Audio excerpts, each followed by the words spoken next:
안녕하십니까. 덕후맨입니다. 산림기능사 필기시험 과정에 오신 것을 환영합니다.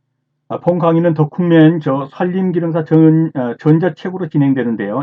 전자책은 지문연습과 기출문제, 예상문제로 구성되어 있고 휴대폰이나 또는 PC로 다운받아서 공부하도록 최적화한 이북으로 제작되었습니다. 동영상을 시청하신 후에 이 책으로 빠르게 스킵하면서 공부하시면 효율이 배가 되리라고 봅니다. 이 전자책은 아까 말씀드린 것처럼 지문연습, 기출문제, 예상문제로 되어 있는데요. 강의에서는 지문연습과 기출문제만 다루고 예상문제는 시간상 다룰 수가 없습니다. 강의교재 구입을 원하시는 분은 아래 댓글란에다가 링크 주소를 남겨놓을 테니까요. 그 링크 주소를 클릭하셔가지고 크몽이라는 곳에 오셔가지고 구입하셔서 보실 수 있겠습니다. 네, 그럼 두 번째 강의를 들어가도록 하겠습니다. 일반적인 낙엽 활엽수를 봄에 접목하고자 한다. 접수를 접목하기 2, 4주 전에 따서 저장할 때 가장 저장에 적합한 온도는 몇 도냐 그랬습니다. 5 내지 10도씨가 가장 저장에 적합한 온도가 되겠습니다. 이른 봄에 보통 날씨라고 보시면 되겠습니다. 그래서 냉장 온도, 저장 온도는 5 내지 10도씨에서 저장합니다. 19번입니다. 다음 중 우량 묘목의 조건이 아닌 것은 우량 묘목의 조건, 유전적으로 우량한 형질을 지닐 거 맞는 거죠. 병충해 피해가 없고 줄기가 곧은 거 맞습니다. 가지가 굵고 여러 번 말씀드렸죠. 가지는 가늘어야 한다. 가지는 가는 것이 좋다. 가늘어야 한다.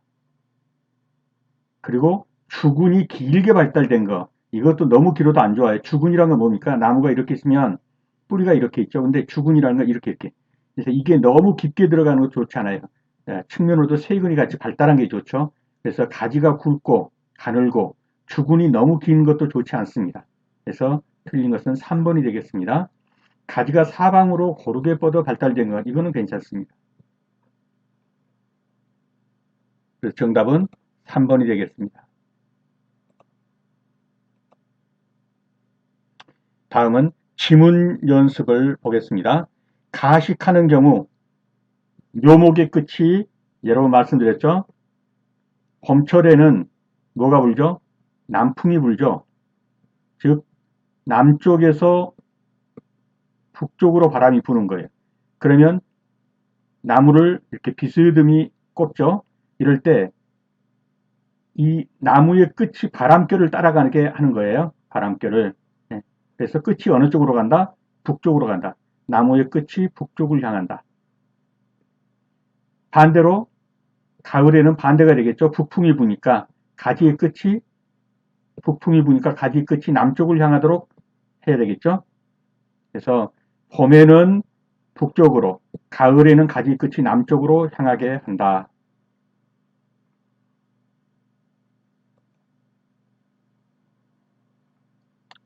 다음 사방조림이 무엇인가를 보겠습니다.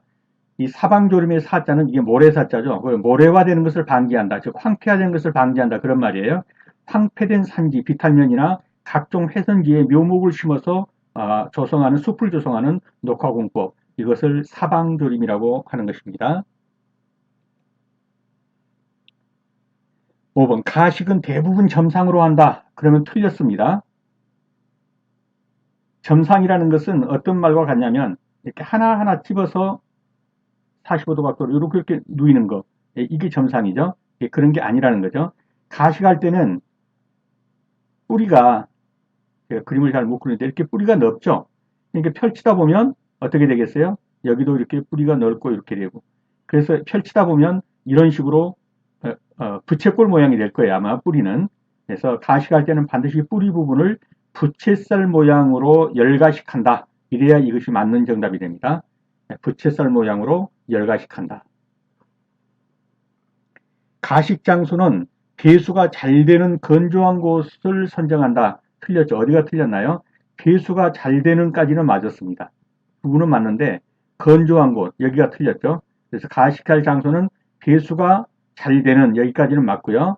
건조하지 않은 곳을 선정해야 합니다. 가식인데 너무 건조하다 그러면 가식한 나무들이 말라 죽어버리겠죠. 이식하기도 전에 말라 죽어버리게 될 겁니다. 그래서 가식 장소는 배수는 잘 되되 건조하지 않은 곳으로 선정합니다. 다음은 토양의 단면도를 한번 보겠습니다. 맨 위에 이게 낙엽 같은 것이 쌓여 있는 유기물층입니다. 그 밑에 있는 흙이 이게 표토층입니다. 그 밑에가 이제 깊은 흙이죠. 심토죠. 심토층입니다. 맨 아래가 이게 바위예요. 모암층이에요. 이 바위가 풍화되었다든가 이렇게 해서 조금 흙화되어 있죠. 토양화되어 있죠. 요게 모재층입니다. 그래서 모암층, 이 모암층이 약간 부스러지거나 해가지고 토양화가 된 거예요. 이게 모재층이에요. 그래서 낙엽, 즉 유기물층, 표토층, 심토층, 모재층, 모암층 이렇게 토양이 구성되어 있다는 거 알아두시고요. 다음 비료목이 무엇인지를 모르겠습니다. 뿌리에 질소 고정 능력이 있어요. 그래서 뿌리옥 박테리아가 있어서 토양에 질소를 공급해 주는 거예요. 그래서 다른 나무가 토양 속에 있는 질소를 이용할 수 있도록 다른 나무에게 비료 역할을 해준다. 그래가지고 이것을 비료목이다. 이렇게 말을 하는 것이죠. 이 비료목에 속한 나무는 주로 콩과식물입니다. 가장 잘 알려진 것이 아카시 나무입니다. 아카시아죠. 아카시. 그 다음에 자기나무, 오리나무, 이런 콩과식물들, 쌀이류, 칡 이런 것이 비료목이 되겠습니다. 다음 방조림과 방풍림을 보겠습니다. 이 방조림의 이 조자가 이 바닷물이라는 말이에요. 이렇게 바닷물. 조수 이럴 때 이 조자가 바닷물이란 말이죠. 그래서 바닷바람이나 해일, 즉 바닷바람에 뭐가 섞여 있죠? 이게 염분이 섞여 있어요. 염분이. 그래서 염분이라는 말이 나오고 해일이라는 말이 나오고 파도라는 말이 나온다. 그러면 이것은 방풍림이 아니라 방조림이라고 보셔야 돼요. 조수. 네. 그래서 바닷물에 있는 염분으로 인한 피해를 막는 것. 이렇게 방조림으로 보시면 되고 방풍림이다 그러면 바닷바람이에요. 말 그대로 강한 바람. 강한 바닷바람으로부터 농경지를 보호하기 위해서 해변가에 심어놓은 숲. 이것이 방풍림이 되는 거예요. 바다에서 불어오는 바람은 염분. 염분 이런 말이 나오면 뭐라고 그랬죠? 방조림, 조수 할 때 방조림. 염분이 있어서 그 식물에 해를 준다. 이러한 해풍, 즉 염분이 있는 해풍을 막기 위해 숲을 조성하는데 이것은 염분 이런 말이 나오면 방조림. 그래서 해일, 파도, 염분, 해풍이라고 해도 염분을 낀 해풍 이런 뜻이 되면 방조림이고 어린 묘목을 재배하는 양모장에서 겨울철 저온의 피해를 막기 위하여 주풍 방향에 주로 불어오는 쪽 바람에 나무를 심어서 그 바람을 막아주는 것. 그러면 그것은 방풍림이다.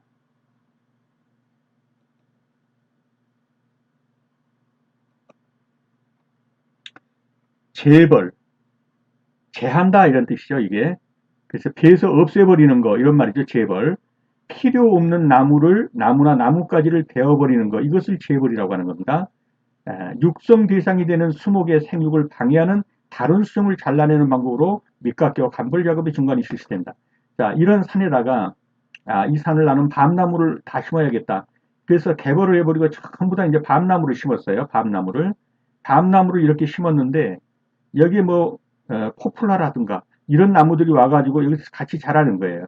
이럴 때 육성 대상으로는 밤나무만 지금 고려한 거죠.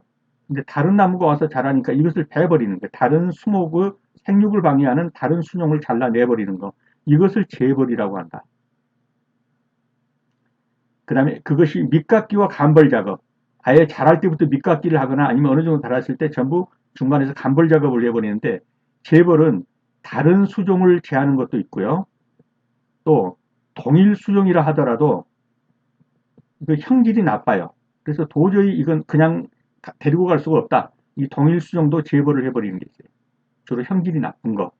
도저히 이것은 제대로 크기 어렵다. 이런 거. 그래서 재벌에서는 침입 수종. 내가 밤나무를 키우려고 했는데 이태리 포플라가 자란다든가 이런 경우에 다 재벌이겠죠. 이게 재벌이고 같은 수종이라 할지라도 형질과 자람이 나빠요. 그래서 이건 베버려야겠다. 이런 것을 재벌이라고 한다. 그래서 그림에서 보면 재벌 대상을 한번 봐보세요. 지금 2번 이 나무죠. 너무 밀집해가지고 자람과 형질이 불량하죠. 또 8번 이건 도저히 제대로 이 수목구실을 한다고 보기 어렵겠죠. 그럴 때 이런 것을 재해버리는 것, 이런 것을 재벌이라고 하는 거예요. 그래서 다음 중 재벌 대상은 그러면 2번과 8번이다. 이렇게 답을 해주시면 되겠습니다. 다음 무육작업 순서를 보겠는데요. 무육작업이라는 게 이 무자가 뭐냐면 어루만질 무, 애무한다 할 때요. 이런 쓰다듬는다 이런 말이에요. 쓰다듬다. 그러니까 어린 나무를 잘 보살피는 거 이것을 무육이라고 그래요. 무육. 어린 나무를 잘 보살피는 거. 그래서 어린 나무를 잘 보살피니까 이 나무들을 이렇게 이제 심었다 그러면 밑에 뭐 해줘야겠어요? 이거 자라는 풀베기 해줘야겠죠. 풀베기. 그래서 6월, 8월에 실시한다. 이거 자주 시험에 나와요. 왜 6월에서 8월에 실시할까요? 5월까지는 밑에 있는 뿌리에서 이 잡초도 밑에 있는 뿌리에서 저장된 영양을 계속 올려 보내는 거예요. 5월달까지 이걸 베버려도 또 새순이 나요. 왕성하게. 왜냐하면 이 뿌리가 아직도 영양분이 남아있기 때문이에요. 그러나 6, 7, 8월, 주로 7, 8월에 실시하면 뿌리가 이제 양분을 다 밀어 올려가지고 힘이 없어요. 힘이 뿌리가. 그래서 그때 이것을 재배버리면 다시 밀어 올릴 힘이 없는 거예요. 그래서 6, 8월에 실시한다 이렇게 보시면 되고 덩굴치기도 마찬가지예요. 5월 중에 실시하면 또 덩굴 뻗어요. 그래서 7월 중에 실시한다. 재벌은 6 내지 9월에 실시하고 가지치기는 생육이 좀 멈췄을 때 휴지기인 때 11월부터 3월 사이에 가지치기를 합니다. 그리고 간벌이 있고요. 다음 간벌의 종류에서는 하층 간벌 나무들이 이렇게 있으면 이런데 이렇게 적은 것도 있죠. 이렇게 큰 것도 있고 이 하층 간벌은 요 적은 것들을 솎아내는 거 열쇠목을 제거하는 거 이걸 하층 간벌이라고 상층 간벌은 요 위에 것들을 제거하는 건데 이 위에 것들을 제거할 때는 뭘로 쓰려고 그러겠어요? 이건 제목으로 쓰려고 이제 간벌하겠죠. 그래서 목재로 사용하기 위해서 이건 우세목을 설치하는 거. 그 다음에 택벌식. 이 택벌식은 숲 전체를 보고 이제 성숙목에 이르렀다. 이런 애들을 이렇게 택해서 씹어서 간벌을 해주는 거예요. 그럴 때 숲 전체가 고르게 자라는 거. 이것을 가리켜서 택벌식 간벌이라고 그러고요. 기계식 간벌은 이렇게 있으면 이 한 줄은 전부 베버리자. 기계적으로. 이렇게 말하는 거예요. 그래서 기계식 간벌은 말 그대로 이것저것 따질 것 없이 줄을 따라서 격줄로 하나씩을 베버리자. 이러면 기계적 간벌이 되겠습니다. 16번입니다. 질소 고정균인 근류근과 공생하는 수작물로 짝재진 것은 그러면 질소 고정균 나오면 벌써 뭘 생각해야 한다고요? 그렇죠. 비료목을 생각하시면 되겠어요. 비료목 그러면 뭘 생각합니까? 콩과식물. 그 중에서도 가장 대표적인 게 아까시, 뭐 오리나무, 또 쌀이나무 이런 것들, 자기나무 이런 것들이 콩과식물로 질소 고정 능력을 갖고 있어서 비료목이 되겠습니다. 덩굴치기의 최적기는 언제인가? 답이 이렇게 고르는 것도 나오는데 이건 상대적으로 고르셔야 돼요. 근데 덩굴치기는 엄밀히 말하면 5, 6월은 그렇게 적당하지 않아요. 덩굴치기의 적기는 7월입니다. 7월. 근데 어떤 곳에서는 상대적으로 5, 6월을 골라야 할 때도 있지만 일반적으로는 7월이다. 그렇게 알아두시면 되겠습니다. 그리고 덩굴치는 밑깎기가 끝난 후에 조림목이 울패될 때까지 울패라는 건 뭡니까? 울패라는 건 울창해진다. 이런 말이에요. 주로 이게 일본식 표기죠. 일본에서 가져왔기 때문에 아직도 언어 순화가 안 돼 있어요. 울패된다 이건 울창해질 때까지 2년에 1회씩 실시한다. 덩굴치기입니다. 무육작업. 아까도 말씀드렸지만 이 무자가 어루만지다, 애무하다 뭐 이런 말이에요. 그래서 무육작업이란 건 어린 나무 돌보기 이렇게 보시면 되겠어요. 갱신이나 조림 시에 심은 어린 나무의 생장을 촉진하고 재질을 향상시키기 위하여 관리하는 작업 이것을 무육작업이라고 한다. 그래서 무육작업에 주로 속하는 것이 뭡니까? 그러면 밑풀베기, 속가주기, 덩굴치기, 가지치기 등이 바로 무육작업에 해당되겠습니다. 자, 무육작업도 어느 정도 유령님, 즉 유치원생 같은 어린 나무 무육작업, 풀베기는 아까 몇 월에 한다고 그랬죠? 6 내지 8월, 주로 7, 8월에 많이 실시합니다. 덩굴치기도 가장 좋은 건 7월에 실시하는 겁니다. 재벌, 아까 말씀드렸죠. 목적 이외의 수종이라든가 이걸 침입수종이라고 그러죠. 담나무를 심어놨더니 중간중간에 뭐 버드나무가 났다든지 이건 다 베버리겠죠. 침입수종을 베버리고 그 다음에 밤나무를 할지라도 형질이 불량해서 이건 도저히 밤나무 구실을 못하겠다. 형질 불량 수종, 형질 불량 수목, 이런 걸 베버리는 것. 이것을 재벌이라고 합니다. 다음 성숙림의 무역에서 가지치기는 몇 월 중에 실시한다고요? 휴지기인 11월에서 3월 겨울철에 실시합니다. 가지치기. 석가배기는 간벌이고요. 가장 어린 나이에서부터 가지치기를 해야 되는 나무가 있어요. 뭐죠? 주로 소나무 같은 거. 침엽수입니다. 낙엽송. 침엽수는 어린 나이부터 가지치기를 하는 것이 좋습니다. 그래서 어린 나이부터 가지치기 하는 거. 그러면 침엽수다.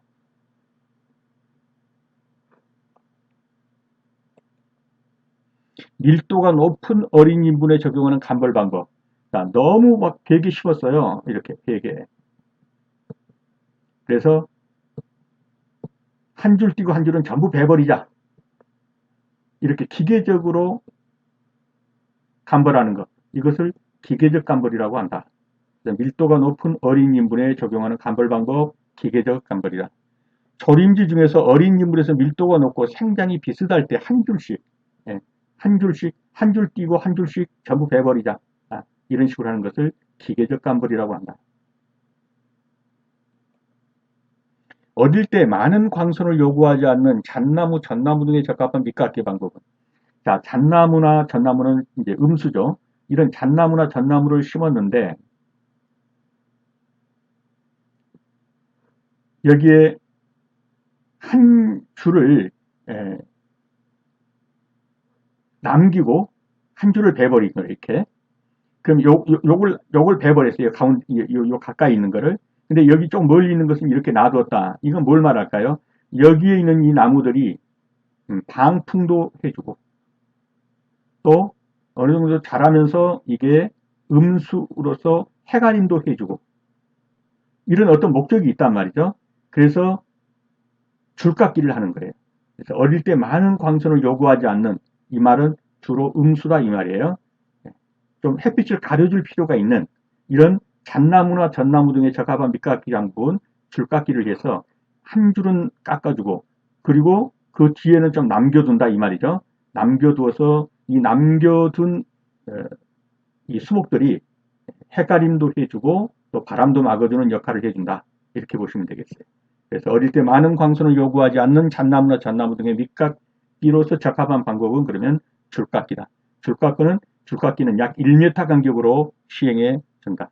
시행 대상은 초기에 광선이 많이 필요하지 않는 주로 음수수종 그리고 한해와 풍해가 예상되는 지역에서 이러한 잡초가 어느 정도 자랄 때까지는 내 어린 나무를 좀 보호해주라.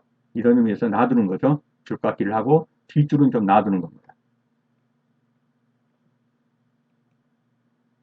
대면적의 인분이 일시에 벌채되어 동력림으로 구성되는 작업성으로 오른 것은 자 여기에 있던 나무를 싹 빼버렸습니다. 이것을 뭐라고 그러냐면 개벌이라고 그래요. 개벌. 이 개벌의 이 개자는 모두 개 이런 말이 우리가 잘 안 쓰는데 일본 말이죠. 개벌. 그래서 다 베버린 거예요. 민둥산으로. 여기에 있던 나무를 다 베버리고 새로운 나무를 심는 거. 이걸 개벌 작업이라고 합니다. 대면적의 큰 면적의 인분의 일시에 벌채되어 동력림 인부 풀어가지고 일주일 만에 다 심어버렸다. 그러니까 여기 심은 나무는 전부 뭐가 되겠어요? 동령 같은 나이에 인분이 되는 거예요. 같을 동자 나이령자죠. 그래서 이때 나는 건 전부 다 같은 나이에 같은 나이. 그러니까 동령님이다 이렇게 나오는 거예요. 이걸 개벌 작업이라고 한다. 그래서 개벌 작업은 숲 전체의 나무를 모두 베어낸 후 씨를 뿌리거나 나무를 심어 본디와 같은 숲을 만드는 작업. 이것을 개벌 작업이라고 한다. 가지치기는 생장이 왕성한 여름에 실시한다 그러면 틀렸죠? 언제 한다고요? 생장이 멈춘 휴지기인 여름이 아니라 겨울철에 실시한다. 가지치기는 생장 휴지기인 겨울에 실시한다. 주로 11월부터 3월 중에 가지치기 실시한다. 25번입니다. 활엽수 가지치기는 지흉부를 제거한다. 틀렸죠? 어디가 틀렸나요? 지흉부. 지흉부는 뭐냐면 이렇게 약간 볼록이 나오고 이렇게 가지가 뻗죠? 요 볼록이 나온 부분, 요것을 지흉부라고 그래요. 가지치기 할 때 이 지흉부를 상하면 이 줄기 쪽이 썩어 들어가서 안 돼요. 그래서 지흉부가 상하지 않도록 이 부분을 가지치기라는 겁니다. 그래서 지흉부를 제거한다 그러면 큰일 나요. 활엽수 가지치기는 지흉부를 손상하지 않도록 한다. 그래야 맞는 표현이 되겠습니다. 그래서 보시다시피 지흉부는 가지 밑살이에요. 여기 보이죠? 여기 약간 볼록하게 튀어나온 부분, 요게 지흉부예요. 이걸 상하면 안 되는 거예요. 그래서 여기쯤 이 지흉부를 상하지 않는 부분에서 이 가지치기를 하셔야 돼요. 여기에서 이 지흉부를 상하면 안 된다. 이 지흉부는 가지가 아니라 몸체입니다. 줄기예요. 절단부가 융합이 늦어도 관계가 없으므로 굵은 가지는 제거해줘야 된다. 이런 게 틀린 거죠. 굵은 가지는 제거하면 안 돼요. 활엽수의 경우 절단부가 잘 융합이 안 되기 때문에 직경 5cm 이상의 가지는 원칙적으로 자르지 않는 것이 좋습니다. 일정한 면적의 직사각형 식재를 할 때 소요되는 묘목수의 계산식은 묘목수는 조림지 면적이 예를 들어서 1헥타르다. 1헥타르는 얼마입니까? 만제곱평방이에요. 이건 꼭 알아두셔야 합니다. 1헥타르는 만제곱평방이에요. 그런데 하나의 묘목을 1 곱하기 1, 그래서 1제곱평방. 1m 간격으로 심다 그러면 1제곱평방이죠? 그러면 1헥타르에 몇 주나 심을 수 있겠어요? 만 나누기 1. 그러면 되겠죠? 1제곱평방 먹으니까. 그러면 만 주를 심을 수 있겠죠? 이렇게 묘목수 계산을 한다 이 말이죠. 조림지 면적을 묘간 거리 곱하기 줄 사이의 거리, 즉 1 곱하기 1, 묘간 거리, 묘간 거리 이렇게. 이게 묘간 거리죠. 나무 사이를 묘간 거리. 그 다음에 여기서 여기 사이를 줄 사이 이렇게 말하죠. 여기다 또 이렇게 심는 거예요. 그러면 1 곱하기 1 이런 말이죠. 묘간 거리 곱하기 줄 사이. 지금 여기서 말하는 요거 1 곱하기 1 이런 말이죠. 이것으로 나눠주면 묘목수가 나온다는 겁니다. 덩굴식물 제거에 쓰이는 글라신 액제는 2, 3월 또는 10 내지 11월에 사용하는 것이 효과적이다. 근데 이건 틀렸어요. 이 칡 같은 경우에 잘라버리고 이 글라신 액제를 발라주는 것이 언제가 제일 좋냐면 5 내지 9월에 사용하는 것이 가장 좋습니다.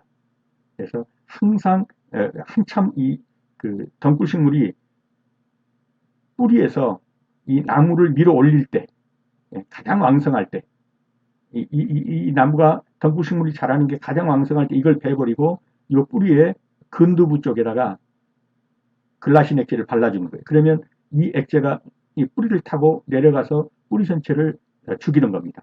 그래서 글라신 액제는 생장이 왕성한 5 내지 9월에 사용하는 것이 가장 효과적이다. 그래서 2, 3월, 10월, 11일 휴직이라든가 이런 때가 아니라 5 내지 9월 생장이 왕성한 때에 글라신 액제를 발라서 덩굴식물을 죽여주는 게 좋다. 일반적으로 양수는 밀식하고 음수는 소식한다. 네, 틀렸죠? 음수는 밀식하고 양수는 소식한다. 적게 심는다는 거예요. 햇빛을 많이 봐야 되니까. 음수는 햇빛을 좀 적게 봐도 돼요. 그러니까 밀식을 해도 그렇게 크게 관계가 없어요. 그런데 양수는 햇빛을 많이 봐야 돼요. 그런데 엄청 이렇게 촘촘하게 심어놨어요. 그래가지고 햇빛 보기가 어려워요. 햇빛 보기가. 이게 밀식하면 안 되겠죠. 그래서 양수는 좀 적게 심고 밀식하지 말고 음수는 조금 밀식해도 괜찮다 이런 말이 되겠습니다.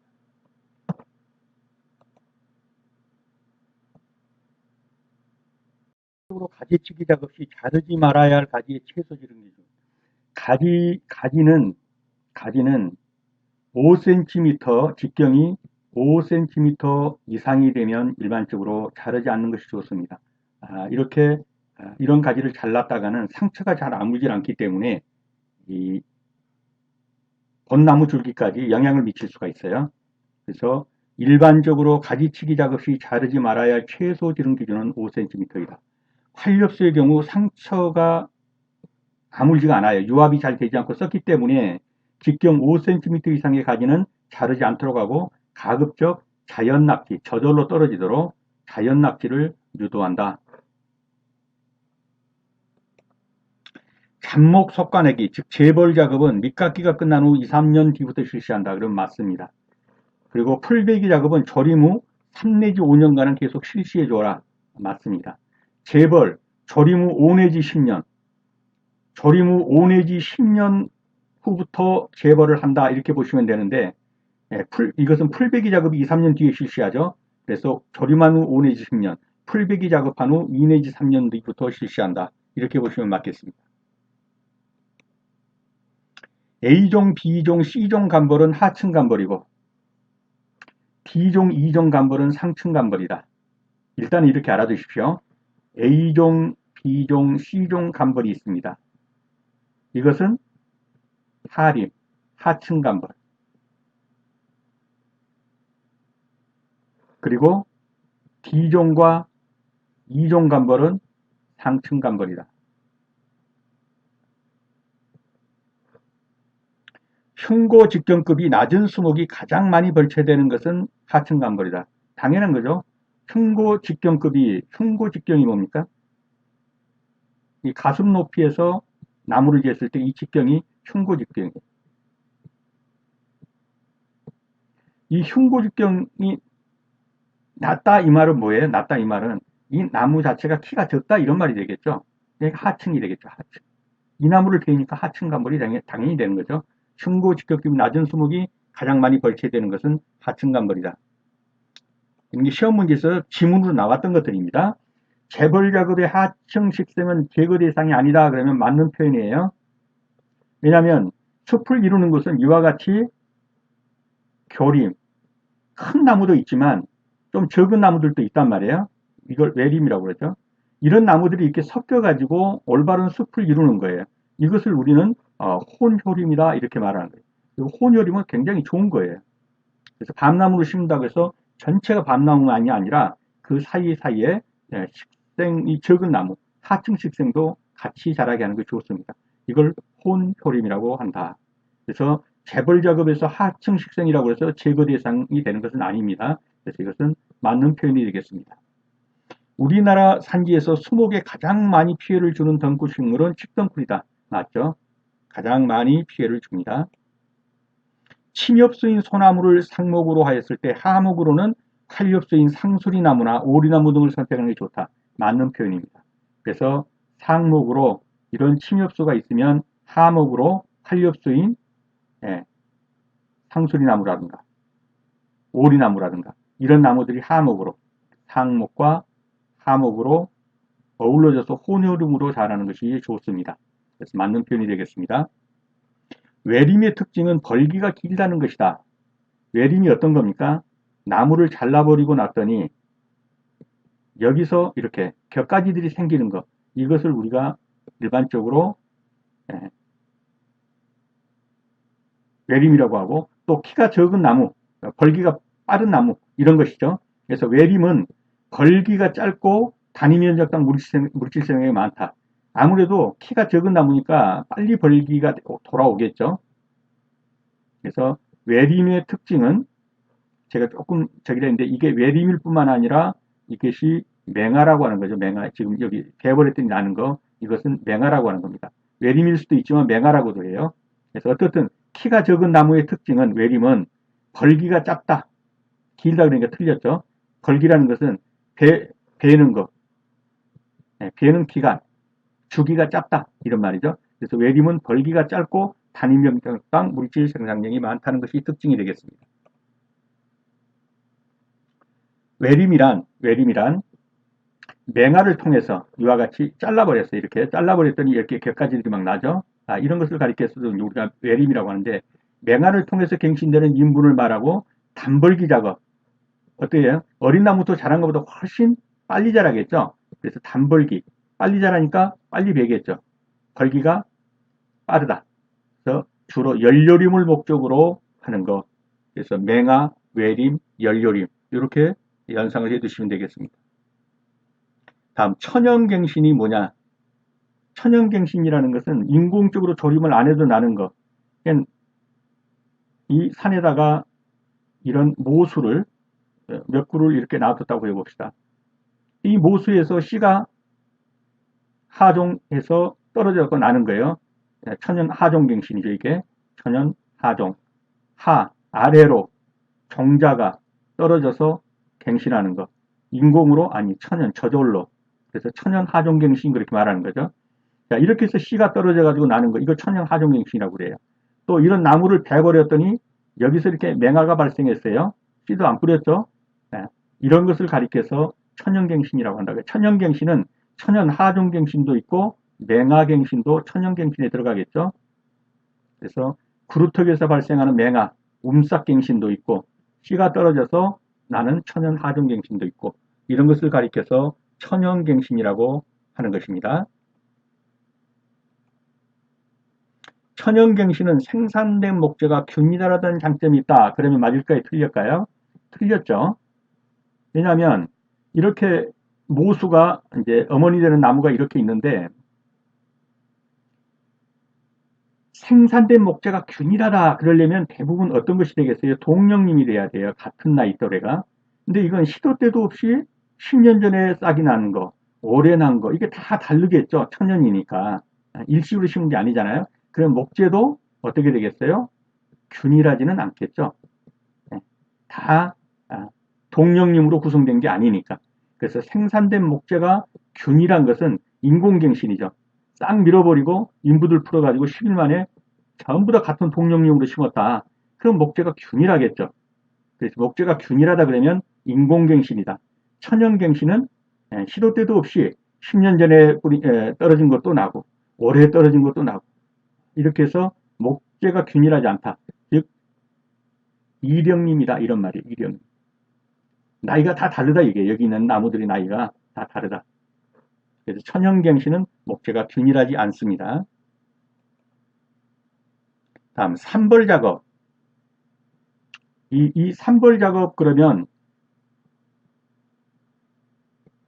예비벌, 그 다음에 하종벌, 그리고 후벌. 요걸 기억하셔야 돼요. 예비벌, 하종벌, 후벌. 예비벌, 하종벌, 후벌. 이거 무슨 말이냐면은 산이 이렇게 있으면, 자, 여기 이제 모수들을 이렇게 남겨놓는 거예요. 씨 떨어져서 나라고 이렇게 모수들을 남겨놓습니다. 그리고 이 모수가 잘 결실할 수 있도록 옆에 있는 나무들을 일단 베버리는 거예요. 그러면 이제 양분을 혼자 먹으니까 어떻게 했어요? 종자가 튼실하겠죠. 이렇게 모수들의 종자를 튼실하게 해서 예비벌을 해주는 거예요. 넓은 면적의 성숙된 숲에서 예비벌을 해서 모림, 어머니 나무의 결실을 촉진하는 동시에 이제 또 뭐냐, 이 모수에서 씨가 떨어지면 좀 이렇게 뭐예요? 이 씨가 잘 자랄 수 있도록 옆에 있는 나무들이 없는 게 좋겠죠. 그래서 옆에 있는 예비벌을 하는 것은 모수가 씨가 튼튼해지는 것도 있고, 또 떨어지는 씨가 잘 자라게 하기 위해서 옆에 있는 나무들을 베버리는 거, 이것이 바로 예비벌이 되겠습니다.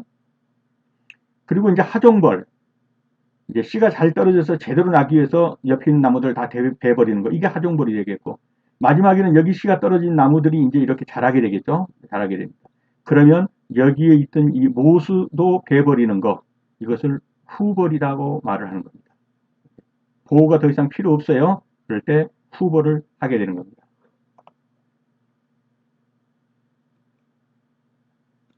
다음 벌구, 위에 서 있는 임목 전부를 일시에 벌쳐 하는 것을 체벌경은 개벌이라고 한다. 맞는 표현이죠. 다 밀어버리고 인부들 풀어서 새나무 다 심었다. 모두 개자를 쓴다고 그랬죠. 다 밀어버리는 거. 개벌 작업이다. 그래서 벌구에 서 있는 잎목, 나무를 대부분을 다 벌채해버렸다. 그러면 그것은 개벌이다. 이 개벌은 한문 웃음이 이렇게 되고 모두 개자를 써서 모두 다 비워버린 것. 이것을 개벌이라고 한다. 개벌 작업의 변법으로 어미나무를 남겨 정자 공급에 이용하고 갱신이 완료된을 벌채에 이용하는 작업을 모수 작업이라고 한다. 지금 보셨죠? 개벌 작업은 다 밀어버린 건데 그 중에 일부, 이 변법, 편법, 일부를 이렇게 모수로 남겨놓는 거예요. 어머니 나무로. 예. 그래서 천연 하중갱신하도 씨가 떨어지도록 이렇게 모수를 남겨놓는 거, 이것을 어머니 모자 나무 숫자를 써서 모수 작업법이다. 모수 작업이다. 이렇게 말한다는 거죠. 그래서 어머니 나무를 어미 모자 나무 숫자, 그래서 어머니 나무를 남겨놓는 거, 이것을 모수 작업이라고 한다. 42번입니다. 택벌림이 갖는 인분 구조는 크고 작은 나무가 섞여 있는 이령님 모습으로 나타난다. 이렇게 되면 맞는 표현이에요. 숲이 이렇게 막 우거져 있습니다. 나무들이요. 그림을 잘 못 그리니까 이해하시고요. 이렇게 숲이 막 우거져 있는데 택벌림이라는 것은 첫째 이 택벌림은 주요 관점이 숲 전체를 보는 거예요. 숲 전체를 보고 너무 자란 나무는 택해서 벌채한다. 택벌을 한다. 아, 이 나무는 좀 배줘야겠네. 그래서 이것을 목재로 써야겠네. 이 나무도 좀 배줘야겠네. 이렇게 숲 전체를 보고 여기는 너무 베게 됐네. 그래서 이 나무 좀 배줘야겠네. 이렇게 택해서 벌채한다. 이것이 택벌림이에요. 택벌림이 갖는 인분 구조는 크고 작은 나무가 섞여 있는 숲 전체를 보셔야 돼요. 이령님 서로 나이가 다르단 말이에요. 크고 다르니까 다를 이자에 나이령자를 썼죠. 그래서 이령님이 섞여 있는 모습 이런 것을 가리켜서 택벌림이라고 한다. 그래서 택벌림은 택벌 방법으로 지속적인 관리를 하고 있는 산림인데 택벌 작업은 뭐냐? 숲을 구성하고 있는 성숙목을 선택적으로 일부를 벌채하고 벌채된 부분은 천연갱신으로 채워져서 일정한 숲이 유지되도록 항상 이 택벌림에서는 일정한 숲이 유지되도록 이 말이 꼭 들어가야 돼요. 일정한 숲이 유지되도록 벌채를 해주고 서로 다른 이령님이 나이대가 다른 이령님이 서로 어울려져서 숲을 잘 유지할 수 있도록 택해서 벌채해 주는 거 이것을 가리켜서 택벌림이라고 한다. 어떤 그림이 떠오르셨죠? 43번입니다. 윤벌기가 100년이고 작업구의 수가 5개다. 윤벌기가 100년이고 작업구가 5개이다. 해기년은 20년이다. 그러면 맞느냐? 네, 맞습니다. 자, 해기년 그러면 여기서 베고 다음 구역 베고 이렇게 하는데 이 다시 베는 기간, 돌아오는 기간이죠. 다시 작업을 하는 돌아오는 기간 이것을 해귀년이라고 해요. 이 전체를 하는데 100년이 걸린다. 그런데 5개의 구가 있다. 그러면 5개로 나누면 20년이 되겠죠. 20년마다 벌목을 하게 되겠죠. 이것을 해기년이라고 한다. 그래서 윤벌, 해마다 산림의 일부를 순차로 벌채해서 그 벌채가 끝날 무렵에는 최초의 벌채 부분에 다시 나무가 자라서 이용이 가능한 상태대로 배려하는 산림 벌채 방법. 이게 윤벌이고요. 해기년은 이렇게 문제가 나오면 100년의 윤벌기가 있다. 그런데 작업구가 5개이다. 그러면 20년마다 한 번씩 벌채를 하게 되겠죠. 이것을 회기년이라고 한다. 그래서 회기년이 20년이다 그러면 맞는 편으로 고르시면 되겠습니다. 재벌, 잡목속관내기는 6월에서 8월 중에 실시하는 것이 가장 좋은데 왜 그러냐면 제거 대상목의 맹아력이 약한 기간이기 때문이다. 이 말이 무슨 말이냐면 아까 말씀드렸죠. 뿌리가 얘들을 밀어 올리는데 힘을 다 써버렸어요. 근데 이걸 베버리면 이제 7, 8월에 베버렸어요. 그러면 이 뿌리가 힘을 다 해버렸기 때문에 다시 밀어 올리기가 힘들어요. 그래서 이것이 맹아력이라는 게 다시 싹을 키워서 끌어 올리기가 힘든 기간이기 때문에 힘을 다 써버린 6월 중 또는 8월 중에 실시하는 것이 가장 좋다. 잡목속관내기는요. 잡목속관내기 재벌은 또 여름철에 실시하는 것이 가장 좋다. 맹아력이 약해 좋다. 이 같은 말이죠. 6, 8월 여름철에 실시하는 것이 뿌리의 힘이 약해서 더 이상 싹을 틔울 힘이 없다. 이때 잘라버리게 되면 맹활약이 약해서 싹트기 힘들어서 그 시기에 하는 것이 좋다. 데라스키 수강급에서 4금목은 데라스키 감벌이라는 게 있는데 거기서 4금목이라는 것은 이건 도저히 나무로 쓸 수 없다. 가망 없는 나무. 가망 없는 나무. 요것을 4급이라고 보시면 돼요. 가망 없는 나무. 근데 3급은요. 이렇게 큰 나무들이 이렇게 있는데 요 사이에 끼어 있는 거예요. 요 사이에 이렇게. 그래서 이 큰 나무만 비워주면 이건 제대로 자랄 수 있는 나무. 요것은 상급목이에요. 그래서 4급목은 아예 피압되고 공간을 주어도 옆에 있는 나무들을 베어줘서 공간을 주어도 쓸만한 나무로 될 가망성이 없다. 가망성 없다. 근데 상급은 세력이 감소되고 자람이 지연되고는 있지만은 상층의 나무가 제거되면은 상층 수관으로 자랄 가능성이 있는 거. 옆에 나무만 좀 제거해주면 이게 상층목으로 자랄 수 있는 가능성이 있는 거. 이것은 3급목이에요. 4급목은 가망성이 없는 나무. 4급목은 가망성이 없는 나무. 4급목은 3급목은 위에 있는 세력만 제거해주면 잘 자랄 수 있는 나무. 이것이 3급목이 되겠습니다. 획인연을 필요로 하는 벌채 방식은 개벌 방법이다. 틀렸죠. 개벌 방법은 아까도 말씀드렸지만 다 베버리고 새로운 나무를 심는 거니까 이것은 획인연이라는 개념이 없겠죠. 획인연을 필요로 하는 개념은 택벌 작업이다. 그러면 이것은 맞는 표현이 되겠어요. 택벌 작업은 택벌름의 전 구역을 몇 개의 벌책으로 구분하고 각 구역의 성숙목을 별치한 후 다시 처음 구역으로 되돌아오는 택벌 작업. 이런 경우에 이 택벌 작업은 획인연을 상정하는 것이 되겠죠. 그래서 이런 지문은 맞는 지문이 되겠습니다. 그러나 개벌 방식에서는 획인연 개념이 없다. 그래서 획인연을 필요로 하는 벌채 방식은 개벌 방법이다. 개벌 작업이다 그러면 틀린 지문이 되겠습니다. 택벌림은 양수의 갱신이 잘 되고 음수의 갱신이 어렵다 그러면 이 지문은 맞는 걸까요? 틀렸죠. 자, 택벌림이란 것 자체가 뭐예요? 일정 구역이라든가 나무를 베어주고 이쪽은 살리는 거예요. 이쪽 나무는 살리고 이쪽 목은 이제 제거해 주는 거예요. 이렇게 되면은 어떻게 되겠어요? 여기 씨가 떨어져서 자랄 때 또는 심는다고 할지라도 이렇게 택벌림을 하고 나면은 여기는 자연적으로 음지가 생겨요. 왜? 있는 나무들이 있기 때문에 그러는 거예요. 나무들이. 그래서 여기는 음수의 갱신이 양수의 갱신이 잘 되고 그러니까 틀린 거예요. 택벌림에서는 음지가 따를 수밖에 없겠죠. 그렇기 때문에 양수갱신은 어려워요. 양수갱신이 잘 되려면 어떤 거겠어요? 개벌을 하면 가장 좋아요. 싹 빼버렸으니까 이제 새로 심었어요. 그러니까 이거 그늘을 질 나무가 없잖아요. 그늘을 만들 나무가 없어요. 그래서 양수는 사실은 개벌 작업 싹 빼버렸다든가 이럴 때 잘 자라게 되고 이런 택벌을 했을 경우에는 그늘이 있고 막아주는 게 있기 때문에 오히려 음수에 적합하게 된다.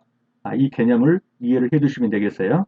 택벌림은 음수의 갱신이 잘 되고 이제 이유를 아시겠죠? 택벌림은 양수의 수정 갱신은 어렵다. 그러면 맞단 말이에요. 왜냐하면 기존에 있는 나무들 속가배기를 했기 때문에 기존에 있는 나무들이 그늘을 만들고 있지 않습니까? 그렇기 때문에 음수 갱신은 잘 되죠. 그 대신 양수는요. 햇빛을 많이 봐야 되는데 이 큰 나무들이 그늘을 막고 있는 거예요. 이게 햇빛을 막고 있는 거예요. 그래서 양수 갱신은 어렵다. 이해가 되셨죠? 택벌림의 인부는 크고 작은 나무가 섞여 있는 이령림의 형태로 나타난다. 예, 맞습니다. 그래서 이 숲을 놓고 한번 생각해 보시면 개벌 같은 건 싹 빼버린 거지만 택벌림은 항상 이 숲 전체를 보고 가꾼다. 이렇게 보니까 여기는 나이 든 나무도 있고 나이가 적은 나무도 있죠. 다 나무의 나이가 달라요. 이령림이라고 말하는 거예요. 나무의 크기도 달라요. 호은효림이 되는 거예요. 그래서 이령님, 호은효림 이런 말이 나오면 택벌림과 연관을 지으셔야 돼요.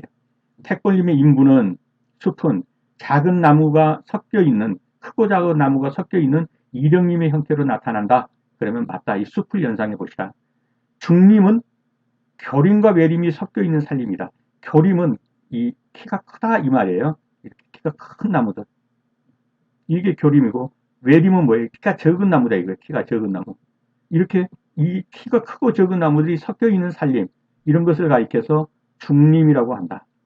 큰 나무, 적은 나무, 가운데 중자, 중림. 그래서 큰 나무와 적은 나무들이 섞여 있는 이런 작업을 중림 작업이다. 중림이다. 이렇게 말을 한다는 겁니다. 중림 작업에서 하목은 연료 생산의 목적을 두고 상목은 용주의 목적을 둔다. 그러면 맞는 표현이에요. 상목은 키가 큰 나무예요. 이런 나무들은 목재에다가 중점을 두겠죠. 키가 적은 나무는 목재로 쓸 것은 없어요. 이런 나무는. 그럼 뒤에서 뭘로 쓴다? 연료로 쓴다. 연료. 그래서 상목은 목재로, 하목은 연료로 쓴다. 맞는 표현이 되겠습니다. 51번입니다. 개벌 작업의 가장 큰 장점은 경제적 수입이 좋다는 것이다. 맞는 표현이에요. 산 전체를 다 밀어버렸어요. 자, 다 밀어버렸으니까 여기 있는 목재를 아래로 끌어내리는데도 얼마나 쉽겠어요. 밀어버리는 것도 인부시켜가지고 이 나무 저 나무 볼 거 없다. 되는 대로 다 밀어버려라. 인력도 절감되고 얼마나 좋겠어요. 다 끌어내려버려라. 경제적 수익도 좋겠죠. 다만 이제 자연 친화적이라든가 이런 면에서 문제가 있겠지만요. 어떤 경제적으로만 보면 개벌 작업은 수입이 좋다. 맞는 표현이 되겠습니다. 개벌 작업은 비슷한 크기의 목재를 일시에 획득하기 때문에 경제적으로 유리합니다. 들어가겠습니다. 1번입니다. 묘목을 먼 곳으로 운반할 때 제일 먼저 주의할 사항은 뭐니 해도 다른 것도 있겠지만 뭡니까? 묘목이 건조하지 않도록 습도 조절을 해줘야 합니다. 메말라 버리면 죽겠죠. 묘목이 건조하지 않도록 하는 것, 그것이 가장 중요한 것이다. 3번이 되겠습니다. 2헥타의 조림지에 밤나무를 4 곱하기 4의 간격으로 식자고 할 때 필요한 묘목수 2헥타르면 평방으로 하면 얼마가 되죠? 만 평방 죄송합니다. 만 평방 곱하기 2죠. 그러니까 2만 평방이 되겠습니다. 2만 평방에 4m 곱하기 4m에 한 주씩을 심는다는 거예요. 그러니까 16제곱평방, 4 곱하기 16제곱평방에 한 주씩을 심죠. 결과적으로는 무슨 말이에요? 2만 나누기 16. 요걸 계산하면 심을 수 있는 묘목수가 나오겠죠. 이렇게 해서 계산하면 얼마가 나오나요? 한번 계산해 보십시오. 그러면 2만 나누기 16은 1250주입니다. 정답은 2번이 되겠습니다. 열간거리, 묘간거리 2.0, 2.0. 이 말도 똑같아요. 열간거리, 묘간거리. 열간거리도 2m, 묘간거리도 2m. 그러면 4제곱평방이죠. 4제곱평방당 하나씩 심는다. 근데 1헥타르면 몇 그루 심냐? 1헥타르면 만제곱평방이죠. 만제곱평방 나누기 4제곱평방. 그러면 얼마가 되나요? 2500주가 되나요? 예, 2500그루. 정답은 2번이 되겠네요. 우리나라 조림수종의 경우 침엽수의 식재 밀도가 얼마 정도 되느냐? 침엽수의 식재 밀도는 헥타르당 어느 정도 되나요? 한 3000본 되죠? 탄엽수의 경우 3000본에서 6000본 그렇게 되니까요. 그래서 헥타르당 식재 밀도는 침엽수의 경우는 3000본 정도다. 정답은 2번이 되겠습니다. 묘목의 식재 순서를 바르게 나열한 것은 자, 묘목을 심으려고 한다. 그럼 맨 먼저 뭘 하겠어요?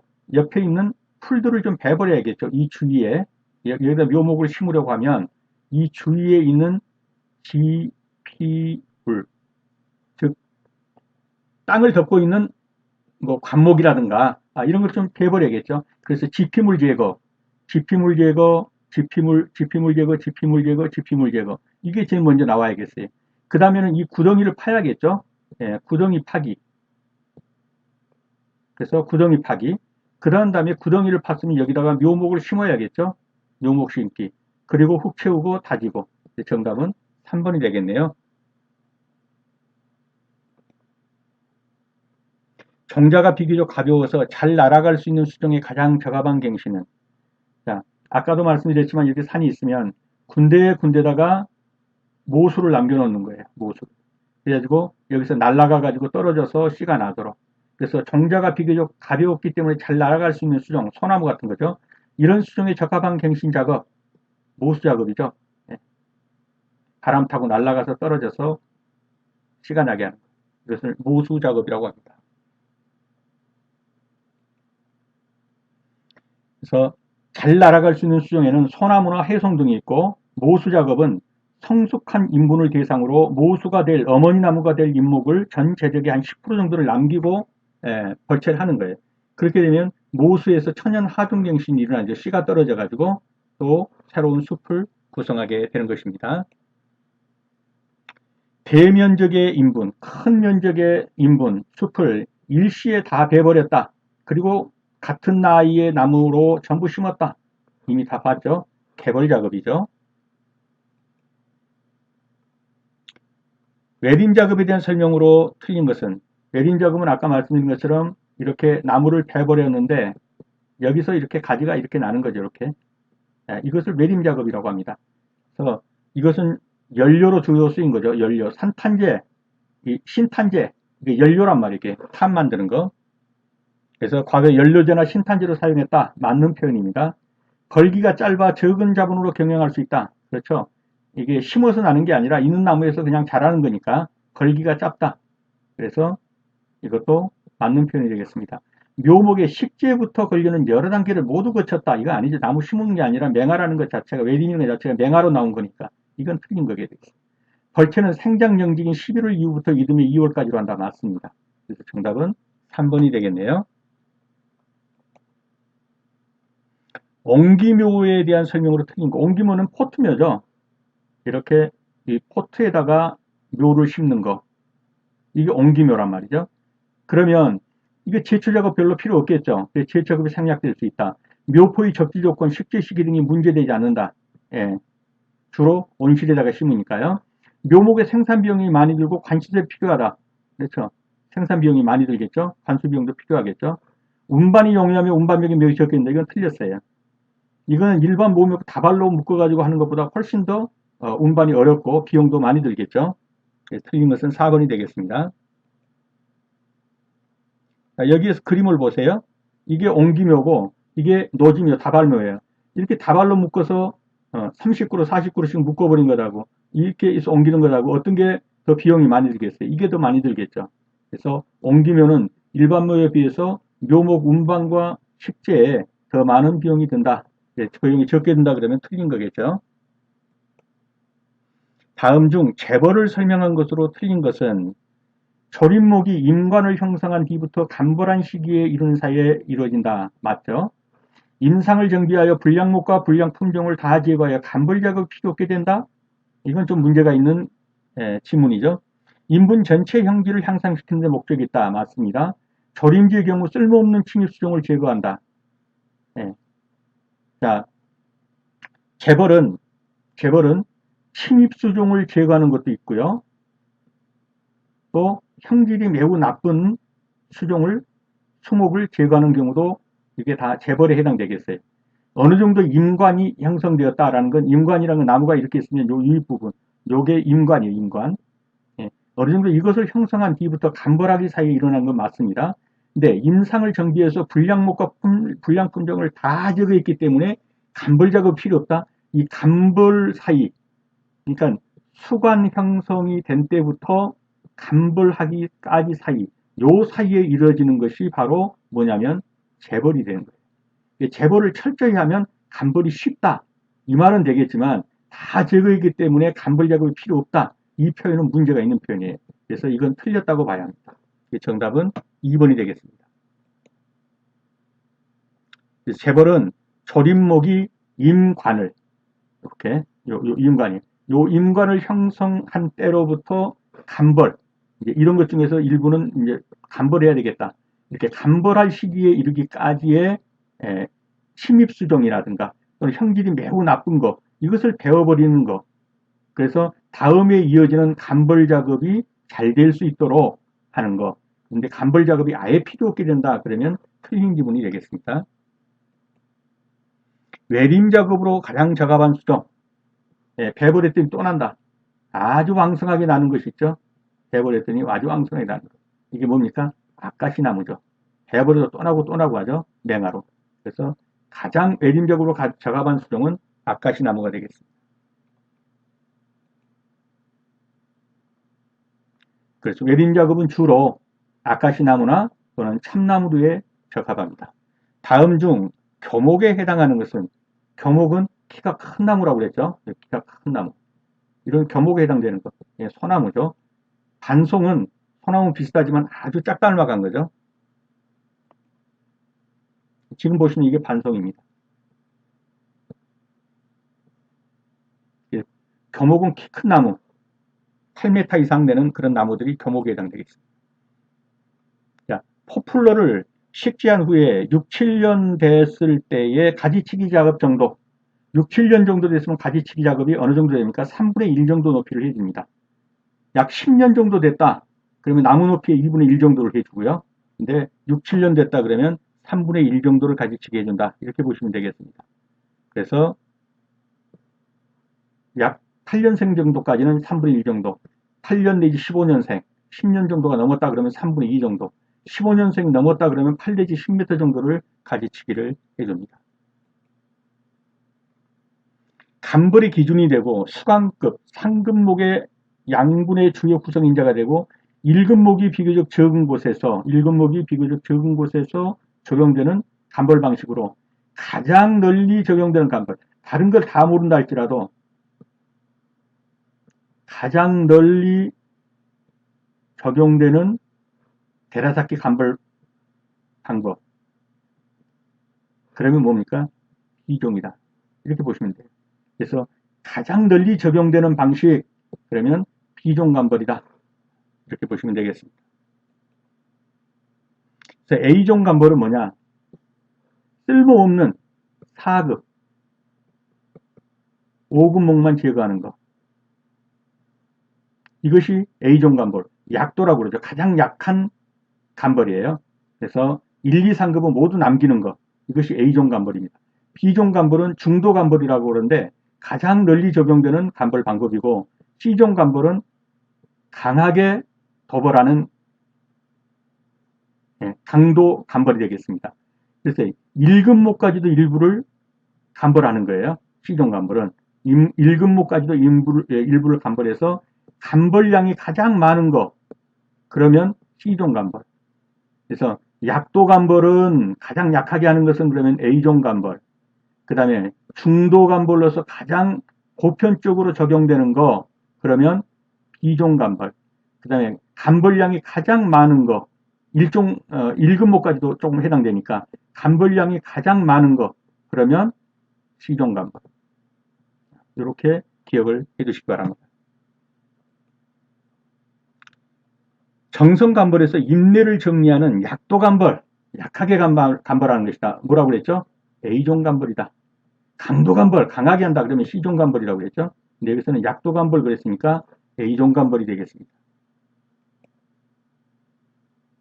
A종 간벌은 쓸모없는 4급목하고 5급목을 벌채하는 것으로서 주요 임목 1, 2, 3급은 그대로 두고 인내를 정리하는 약도 간벌이다. 그래서 이것이 A종 간벌이 되겠습니다. 광합성 작용은 이산화탄소로 무엇을 만드냐? 이산화탄소로 무엇을 만들죠? 탄수화물을 만들죠. 16번의 4번이 정답이 되겠습니다. 봄의 묘목을 가식할 때 묘목의 끝방향. 봄에는 남풍이 분다. 남쪽에서 북쪽으로 바람이 분다. 그러면 나무 가지가 어느 쪽을 향해 간다? 바람결을 따라서 북쪽으로 간다. 나뭇가지가 북쪽으로 갔죠. 그래서 봄의 묘목을 가식할 때 묘목의 방향은 봄철에는 어디로 쪽으로 간다? 북쪽으로 간다. 묘목의 끝을 봄에는 북쪽으로, 가을에는 남쪽으로 향하게 하여 45도 경사지게 가식한다. 다음 중 가식에 대한 설명으로 틀린 것은 가식할 장소는 배수가 잘 되고 맞죠? 배수 잘 되고 습기가 있는 곳 맞습니다. 과습지는 피해라. 네, 맞는 표현입니다. 가식은 대부분 점상으로 한다. 이거 틀렸다고 그랬죠? 이렇게 한 나무 한 나무 이렇게 심는 게 아니라 열가식한다.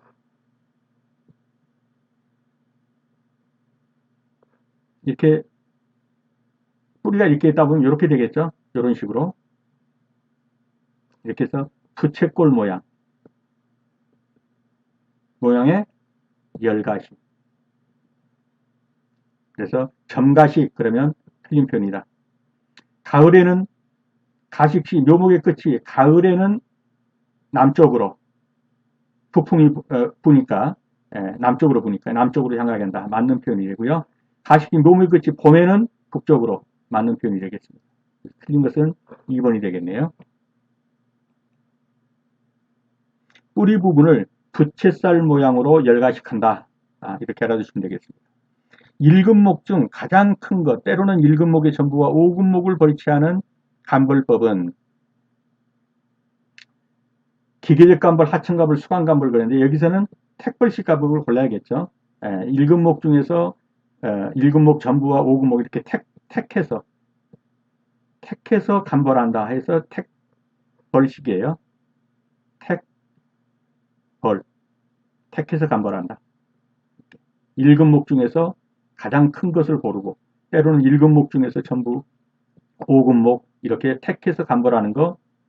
기계적 간벌은 한 줄 띄고 한 줄 다 간벌해버려라. 이게 기계적 간벌이고, 하층 간벌은 큰 나무, 작은 나무 이렇게 있으면은 작은 나무만 전부 간벌해라. 이런 게 하층 간벌이고, 수간 간벌은 이게 수간이죠. 요걸 다 빼버린다.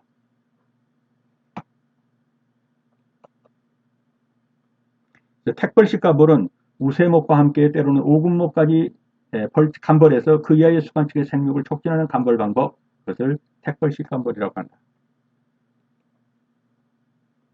잡목 솎아내기가 가장 적합한 시기는, 자, 잡목을 솎아내려면 뿌리가 나무한테 양분을 다 줘가지고 이제 더 이상 뿜어 올릴 양분도 없다.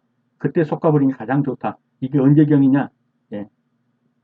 봄은 아니겠죠? 여름이죠, 여름. 6 내지 8월경, 근데 주로 8월경이에요. 그래서 여름에서 가을, 이렇게 시작할 겁니다. 그래서 여름에서 초가을, 늦가을은 아니죠, 초가을. 그래서 20번에 2번이 정답이 되겠습니다. 잡목 솎아내기는 맹하력이 감소하는 거죠. 새순을 밀어 올리는 그것이 감소되는 여름부터 초가을까지 8, 9월, 7월에서 9월 사이 이렇게 보시면 되겠어요. 작업을 끝내도록 한다.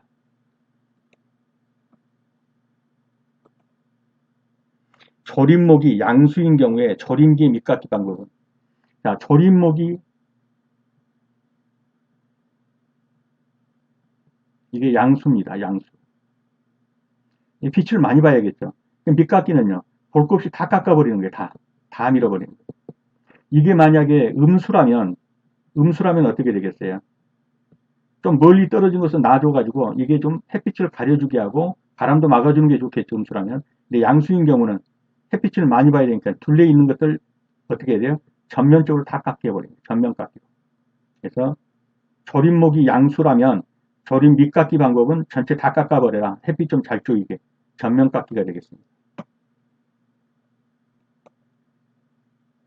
일반적으로 밑깎기 작업에 적당한 계절, 양분 다 밀어 올려가지고 이제 더 이상 밀어 올릴 힘도 없다. 그때가 바로 여름이 되겠죠. 그래서 22번에 2번이 정답이 되겠습니다. 밑깎기 작업은 6 내지 7월, 그때 실시한 것이 좋다. 중림 작업에서 대표적으로 벌쳐지는 상층목의 연금, 상층목, 그리고 여기에 하층목 이렇게 있다면 하층목의 벌기가 예를 들면 15년이다. 15년마다 이거 벌기해야 되는 것이 하층목. 그렇다면 상층목은요. 이것의 2배 내지 3배, 배수, 일반적으로는 배수라고 그러죠. 그래서 하층목의 벌기에 배수가 된다. 그래서 23번이 1번이 정답이 되겠습니다. 중림 작업 시 상층목은 하층목 벌기에 2배 내지 3배, 4배. 그래서 배수, 이렇게만 해도 되겠습니다. 열요림 작업의 가장 적합한 작업종은, 열요림 작업하면 이미 말씀드렸지만 이렇게 해버린 나무에서 맹화가 나온다. 외림. 이 외림을 키우는 것이 열요림 작업의 가장 대표적인 것이다. 그래서 열요림 작업 그러면 나오는 것은 외벌 작업. 덩굴치기의 최적기는, 자, 덩굴치기는 5, 6월이죠. 덩굴치기 그러면 5, 6월이 최적기다. 밑깎기, 풀베기는 6, 7월, 덩굴치기는 5, 6월. 대면적의 인분이 일시에 벌채되어 동력림으로 구성된다. 몇 번 했죠? 모두 다 베어버리고 똑같은 나이의 나무를 갖다 일시로 심는다. 개벌 작업이죠. 소경제 용도로 적합하지 않은 것은, 소경제라는 것은 이 지름이 적은 나무 이런 말이에요. 지름이 적은 소경제, 이 경자가 이게 지름이라는 말이에요. 그러니까 이 지름이 적은 나무의 용도로 적합하지 않은 거, 작은 나무, 외목 이런 말이겠죠. 이 적은 나무를 가지고 송판제제, 제목으로 쓸 수 있겠어요? 이건 아니죠. 그 잡목으로 쓰는 거예요. 지름이. 소경제는 소위 말해서 잡목으로 쓰는 것이다. 이 정도 보면 돼요.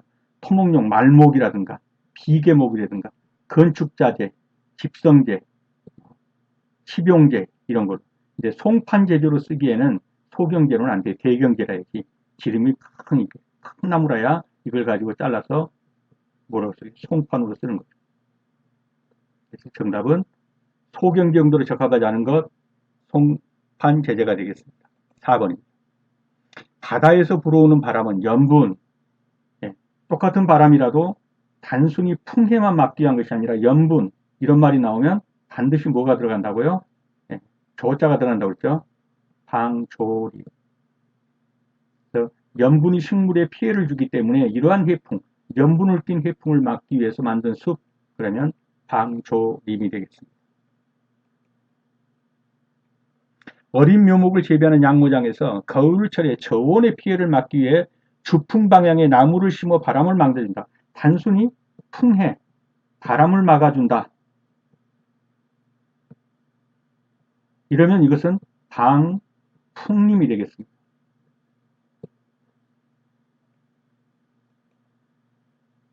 삽수의 발근이 비교적 잘 되는 수종은, 삽수, 꺾꽂이 해도 뿌리가 잘 난다. 이런 나무는 뭘까요? 그렇죠. 여기서 볼 수 있는 건 측백나무죠. 네. 측백나무라든가 버드나무라든가 이런 것들은 삽수의 발근이 비교적 잘 되는 거죠. 그래서 측백, 은행, 사철나무, 개나리, 주목, 포플려류, 버드나무 이런 것들은 삽수가 비교적 잘 되는 것입니다. 삽수가 어려운 것, 느티나무, 소나무, 해송, 감나무, 백합나무, 잣나무 이런 것들은 삽수가 비교적 어려운 나무들입니다. 다음 중 1년생 산출묘로서 당근 작업을 해줘야 되는 것, 뿌리를 잘라주는 것. 당근 작업하는 건 목적이 두 가지예요. 하나는 측근, 세근을 발달시켜서 새 뿌리가 나오게 하는 것도 있고, 또 하나는 지나친 웃자람을 방지하기 위해서, 즉 쉽게 말하면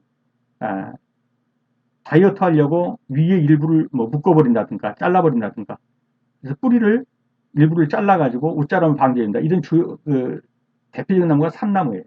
너무 웃자라기 때문에 뿌리를 좀 잘라줘서 영양을 조절해주는 역할, 이렇게 해서 단근을 해주는 거예요. 영양 조절의 역할로. 이게 삼나무가 되겠습니다.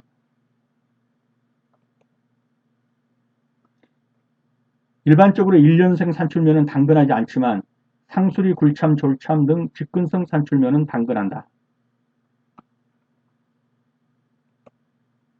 삽목의 발근이 용이한 수종은, 뿌리가 잘 나는 수종이 어떤 것이냐 지금 그렇게 묻고 있는 거죠. 무궁화, 덩굴, 사철나무, 전나무, 호도나무, 소나무, 밤나무. 지금 여기서 삽목이 발근이 잘 되는 건 1번이 되겠네요. 무궁화하고 덩굴, 사철나무가 되겠습니다. 정답은 1번이 되겠습니다. 다음 중 삽목이 가장 어려운 수종은, 주목도 삽목이 꽤 잘 되죠. 향나무도 잘 되고 개나리도 잘 돼요. 백합나무, 이건 삽목이 아주 어렵습니다. 정답은 2번이 되겠습니다. 파종 작업의 종류가 아닌 것은, 자, 흩어뿌림, 산파라고 그러죠. 전뿌림, 전파, 줄뿌림, 조파, 대뿌림, 이런 건 없어요. 그래서 파종 작업의 종류가 아닌 것은 대뿌림이 되겠습니다. 4번이 정답입니다. 파종 방법 종류, 산파, 조파, 전파, 하나 더 상파, 모라뿌림. 묘목의 가식 작업에 관한 설명으로 틀린 것은, 수없이 하죠. 묘목의 끝이 가을에는 북풍 분다. 그러니까 묘목의 끝이 어디로 가야 되겠어요? 남쪽, 북쪽이면. 북풍이 이렇게 부니까 묘목의 끝이 남쪽으로 가야겠죠. 그래서 묘목의 끝이 가을에는 남쪽으로 기울도록 한다. 맞죠? 묘목의 끝이 봄에는 반대로 북쪽으로 기울도록 묻는다. 맞죠? 장기간 가식할 때는 다발제로 묶는다? 이건 좀 문제가 있죠. 조밀하게 가식하거나 오랜 기간 가식하는 것은 좋지 않습니다. 맞습니다. 자, 장기간, 단기간 가식할 때는 묶음체로 그냥 가식해 둡니다. 묶음체로. 근데 장기간을 가식할 때는 풀어서 가식해야 합니다. 근데 장기간 가식할 때 다발제로 묻는다 했으니까 틀린 정답이 되겠습니다. 틀린 답이 되겠습니다. 3번이 정답이 되겠습니다. 단기간 가식할 때는 다발제로, 장기간 가식할 때는 다발을 풀어서 뿌리 사이에 흙이 충분히 들어가도록 하고 밟아준다. 정답은 3번이 되겠네요. 묘목을 굴치해서 식지하기 전에 묘포지나 조림지 근처에 일시적으로 도랑을 파서 뿌리 부분을 묻어서 건조 방지 및 생계복을 하는 것. 네, 볼 거 없죠? 가식이 되겠습니다. 콩과 식물의 비료목으로 가장 적당한 나무. 자, 질소 고정식물이라고 했죠. 그래서 땅속에 다른 생물들에게 질소를 공급해 주는 겁니다. 콩과 식물, 그러면 그렇죠. 여기서는 자기나무가 되겠네요. 아까시나무, 자기나무, 이런 것들이 콩과 식물이 되겠습니다. 정답은 2번이 되겠습니다. 침엽수 가지를 제거하는 방법으로 옳은 것은, 침엽수의 가지를 제거할 때는 요걸 뭐라고 그러죠? 요걸 수간이라고 그러죠. 이 수간에 평행되게 하는 겁니다. 평행되게. 이런 가지를 자를 때 이렇게 수간에 평행되게 자르는 거예요. 그래서 옳은 것은 그랬으니까 수간에 평행하게 자른다. 정답이 2번이 되겠습니다. 다음 중 내화력이 강한, 가장 강한 수종은, 내화력 가장 강하다. 이거 매번 나오니까 아주 그냥 은행나무. 예. 내화력이 가장 강한 나무로 알려진 것은 은행나무입니다. 내화력이 강한 수는 대표 수종은 은행나무, 잎갈나무, 낙엽송, 분비나무, 그 다음에 대왕송, 기억해두고 은행, 이 내화력이 강한 수종으로 대왕송이 있습니다. 내화력이 약한 나무들 한번 보시고요. 논두장 찍어두시기 바랍니다. 소나무, 해송, 편백, 향나무, 농나무, 아까시, 벽오동, 삼나무 이런 것들은 내화력이 약한 수종입니다. 내화력이 강한 수종으로만 짝지어진 것은 단풍나무, 삼나무 약하죠. 소나무, 농나무 약합니다. 대왕송과 은행나무, 대왕송 강합니다. 은행나무도 강하죠. 정답은 3번이 되겠네요. 해송 같은 거, 오동나무, 이거 벽오동 다 약합니다. 대왕송과 은행나무는 내화력이 강한 수종이 되겠습니다. 3번이 정답이 되겠습니다.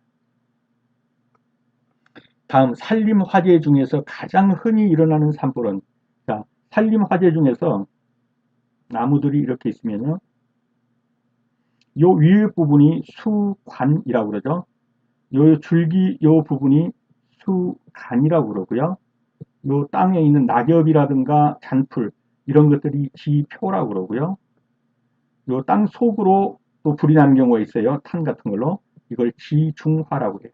그래서 이 수관에 붙는 것을 수관화라고 그러고, 수간에 붙는 것을 수간화라고 그러고, 이 지표, 여기는 낙엽 같은 것을 쭉 불타가는 거, 이것을 지표화라고 그래요. 가장 흔한 것은 뭡니까? 지표화입니다. 그래서 산림화재 중에서 가장 흔하다 그러면 지표화가 되겠습니다. 교림 작업과 외림 작업을 혼합한 갱신 작업으로 동일 임지에서 건축 재료, 상층목은 일반 용지인 건축 재료, 하층목은 신탄재, 연료로 동시에 생산하는 것을 목적으로 하는 작업종, 이런 것을 큰 나무, 작은 나무 이렇게 섞는 것을 뭐라고 그랬죠? 중림 작업이다 그랬죠? 상목, 하목. 그래서 중간에 섞어서 중림 작업. 정답은 3번이 되겠습니다. 종자가 비교적 가벼워서 잘 날아갈 수 있는 수종에만 적용될 수 있는 사업.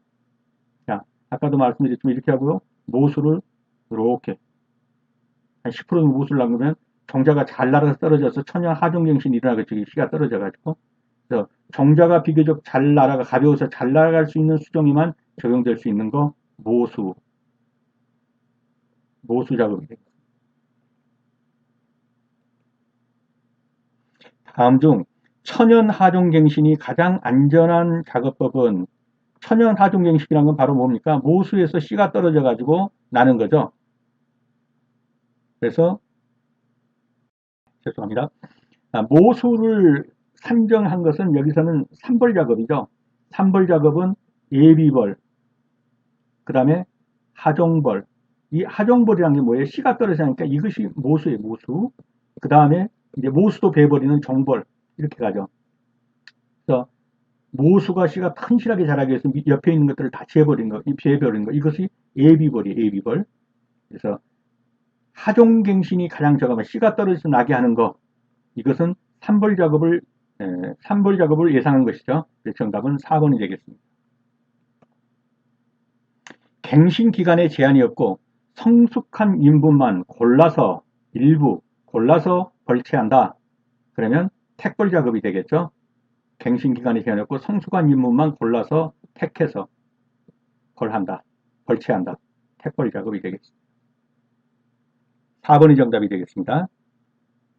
다음 중 어린 나무 가꾸기 인분에서 육림 작업 시 최초의 작업. 자, 육림 작업할 때 최초로 어떻게 해줘야 돼? 이 나무 잘 크게 하려면 옆에 있는 풀베기부터 해줘야겠죠? 풀베기. 그래서 육림 작업 그러면 맨 먼저 들어가는 것은 풀베기 작업부터 해줘야 합니다. 육림 작업 순서의 제1번은 풀베기 작업. 그 다음에는 옆에 거 제거했으면 위로 타고 올라오면 덩굴 제거해줘야 되고, 재벌 작업, 그리고 가지치기, 그리고 간벌 작업으로 이어지게 되겠습니다. 토양을 형성하는 암석 중에서 화성암에 속하는 것은 어느 것이냐? 자, 화성암에 속하는 것은 편마암입니다. 화성암에 속하는 거 편마암이다. 그래서 편마암은 화성암이 변성되어서 일어나는 변성암이다. 그래서 정답은 2번이 되겠습니다. 48번입니다. 토양의 단면들을 보았을 때 위쪽에서부터 아래쪽으로 맨 위쪽이 이렇게 단면들을 보았을 때 맨 위쪽이 뭐라고 그랬습니까? 유기층이라고 했죠. 유기층. 유기물층. 그리고 여기가 이제 표토층. 네. 그리고 심토층. 그리고 맨 밑에가 뭐죠? 네. 모재층. 이런 식으로 간단 말이에요. 그러면 여기서 토양의 단면으로 위쪽에서 아래로 순서가 맞는 거. 표토층부터 나오면 안 되겠죠. 맨 위가 유기물층으로 나오고, 그 다음에 표토층, 그리고 심대층, 그리고 마지막으로 모재층 가는 거. 3번이 되겠네요.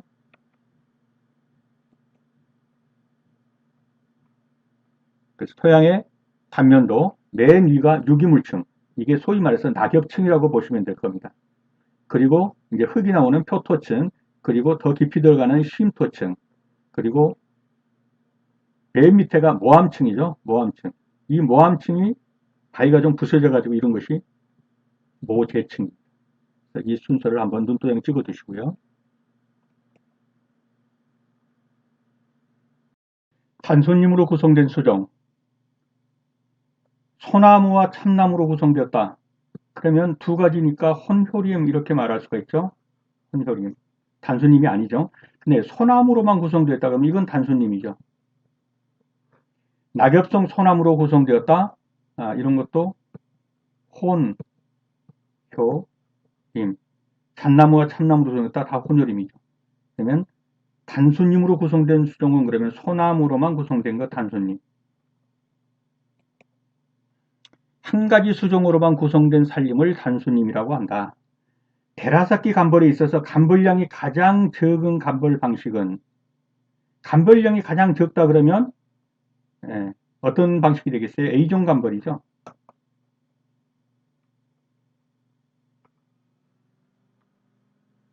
죄송합니다. 네. A종 간벌 4, 5급목만 벌채하고 주요 인목은 다 그대로 주는 거죠. 1, 2, 3급은. 그렇기 때문에 간벌량이 가장 적습니다. 간벌량이 가장 많은 것은 C종 간벌이죠. 그래서 보통 제일 많이 하는 간벌 방식은 D종 간벌이고요. B종 간벌. 그래서 간벌량이 가장 적은 간벌은 A종 간벌이 되겠습니다. 잇목 중 껍질대기, 볕대기, 껍질대기, 피소라고 하죠. 이 해를 가장 많이 받는 거. 코르크층이 없는 거예요. 소나무라든가 이런 것처럼 이 나무 줄기의 껍질이 두껍지 않아서 햇볕이 찌는 곳에서 이제 이 피소를 입게 되는 거예요. 그래서 코르크층이 없는 나무 고르시면 되겠습니다. 오동나무가 되겠습니다. 피소에 약한 거, 껍질대기, 수목이 껍질이 타는 것으로 나무 줄기가 강렬한 태양광선을 받았을 때 수목의 수피가 열을 받아 수직 방향으로 갈라지는 현상, 오동나무나 후박나무나 가뭄비나무다 이런 코르크층이 없는 거, 맨질맨질한 나무, 이런 나무에서 피해가 크게 됩니다. 다음 중 산불 발생 빈도가 가장 높은 것은 제일 많이 나는 것은 잎산자의 실화죠. 주로 이게 뭐 나물 캐러 다니는 분들 봄철에 산나물 캐러 다닌다든가 약초 캐러 다닌다든가 이런 분들이 실화로 나온 거, 이것이 잎산자의 실화가 가장 큰 겁니다. 산불의 원인이 가장 큰 것은 잎산자의 실화, 그 다음에 두 번째가 논밭두렁 소각하다가, 그 다음에가 담뱃불 실화, 그리고 쓰레기 소각, 이런 순서가 되겠습니다. 겨울철 저온에 의한 나무의 피해가 상혈, 이 서리를 맞아가지고 추위 때문에 구멍이 생기는 거예요. 이럴 때 그 발생 지형은 사면을 따라 오목하게 들어간 곳, 겨울철에 이러한 것에서 피해가 많죠. 바람이 잘 통하고 서늘한 곳, 북풍을 막아주는 남양의 지형, 계곡이 아닌 햇볕이 잘 뜨는 곳, 이런 곳에서 상혈이 잘 일어나지는 않죠. 추위로 인한 이런 것은 잘 안 일어나요. 주로 일어나는 것은 1번 같은 것이죠. 사면을 따라서 오목하게 들어간 곳, 이게 추위 피해가 심한 것이죠. 상혈이 심한 것. 그래서 이 골짜기형 계곡이나 분지형, 이런 것이 야간의 빙점 이하로 냉각된 대기가 지형적인 요인, 즉 분지 등에 정체하게 돼요. 골짜기 등에. 그래가지고 그 일대가 냉 피해를 입게 되는 것, 이것이 상혈입니다. 그래서 정답은 1번이 되겠습니다. 지표에 쌓여있는 낙엽, 지피물, 지상, 관목층, 갱신, 치순에 불이 타는 지표화죠. 지표에 불이 났으니까 지표화가 되겠습니다. 정답은 4번이 되겠고요. 산벌 작업에서 갱신기간을 나타내는 것은 3벌은 예비벌, 하종벌, 후벌, 종벌이라고 하죠. 종벌. 근데 갱신기간은 여기서부터 들어가는 거예요. 여기서부터. 하종벌서부터. 그래서 하종벌에서부터 후벌까지. 여기가 갱신기간이 되겠습니다. 55번에 2번이 정답이 되겠습니다. 외림 작업의 경영을 설명한 것 중 가장 적당하지 않은 것.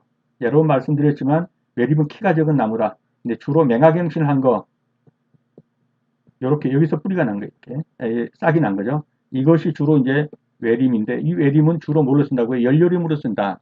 그래서 띨감이라든가 소형제를 생산하기 알맞다. 맞고요. 벌기가 짧다. 작은 자본으로 경영할 수 있다.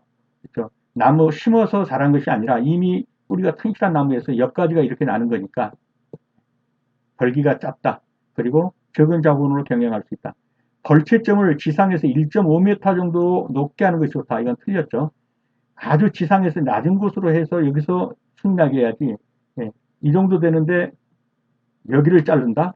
그래가지고 여기서 맹화가 난다? 이거 아니에요. 1.5m 이거 아니고 바로 이 지표 쪽에서 잘라가지고 여기서 맹화가 나게 하는 겁니다. 그래서 1.5m 정도 높게 한다? 이건 틀린 것이 되겠습니다. 정답은 3번이 되겠네요. 그리고 벌채 시기는 근부에 많은 영양분이 저장된 늦가을부터 초봄 사이에 벌채를 하는 것이 좋습니다.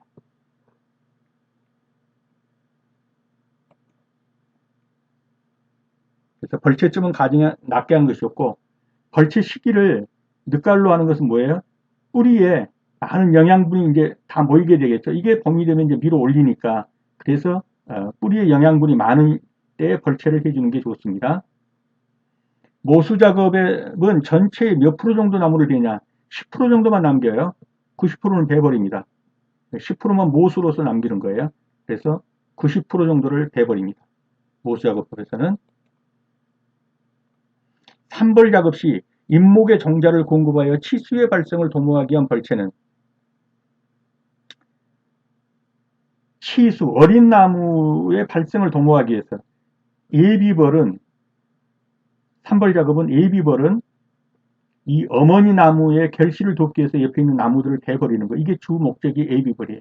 그 다음에 다음에 떨어질 나무들을 위해서 좀, 이 토양의 어떤 그 질을 좀 개선해 주는 거. 이것이 예비벌이라면 실제로 나무가 씨앗이 떨어져서 치수, 어린 나무가 잘 자라게 하게 한 거. 이것은 치수에 발생하기 위한 이때의 벌채는 어떤 벌채가 되냐면 하종벌이 되는 거예요. 나무 씨가 떨어져 가지고 잘 자라게 하는 거. 이건 하종벌. 그래서 여기서 답은 예비벌이 아니라 하종벌로 고르셔야 합니다. 정답은 2번이 되겠습니다. 그래서 예비벌은 갱신 준비에서 모수의 결실 촉진, 그 다음에 임지의 종자발화에 적합한 상태를 만드는 것까지가 예비벌이고, 치수의 발생을 도모하는 것은 하종벌이다. 후벌은 치수의 발육을 촉진하기 위해서 이제 어미나무까지 재배버리는 것. 이것이 후벌이 되겠습니다. 산벌 작업의 종류, 작업 순서로 가장 올바른 것. 예비벌, 하종벌, 후벌. 그렇게 되겠죠? 그래서 1번이 정답이 되겠습니다. 택벌 작업에서 벌채목을 정할 때 생태적 측면에서 가장 중점을 둬야 될 것. 자, 택벌 작업. 택벌 작업 그러면 무조건 먼저 뭘 고려해야 된다? 숲 전체를 고려해야 된다.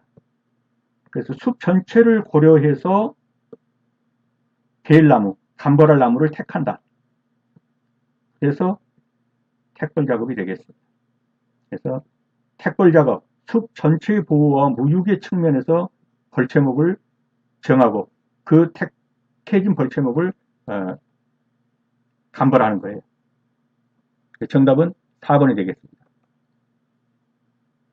택벌 작업은 숲의 보호와 숲 전체의 보호와 무육을 첫째 목표로 잡고 그에 따라서 인목의 갱신을 해나가는 것, 그것을 택벌 작업이라고 합니다. 시종 감벌을 실시한 후에 남겨진 수가는, 시종 감벌은 뭐예요? 강도 감벌이에요. 강하게 감벌한 거죠. 1급목 중에서도 일부를 감벌하고 3급목 중에서도 일부를 감벌하고 나머지 4급, 5급은 다 재버린 거예요. 그러니까 남은 것은 뭐만 남아요? 1급목과 2급목만 남는, 2급목이 아니라 3급목 중 일부가 남는 거예요. 그럼 정답은요? 1급목과 3급목 일부가 남아 있습니다. 시종 감벌이 그렇게 감벌량이 가장 많은 거죠. 시종 감벌은 2, 4, 5급은 전부 다 벌채버린다. 그리고 3급목 중에서 일부 남기고 1급목 중에서 일부 벌채하기 때문에 C급 시종 감벌에서 남는 것, 그러면 1급목의 일부와 3급목의 일부만 남습니다. 정답은 3번이 되겠습니다. 조림 수정의 선정 기준으로 적합하지 않은 것. 생장이 빠르고 줄기의 재적 성장이 큰 수종. 맞습니다. 가지가 굵고, 가지가 가늘고 그랬죠. 가지가 굵고 좋을 게 없죠. 원줄기가 곱고 짧은 수종.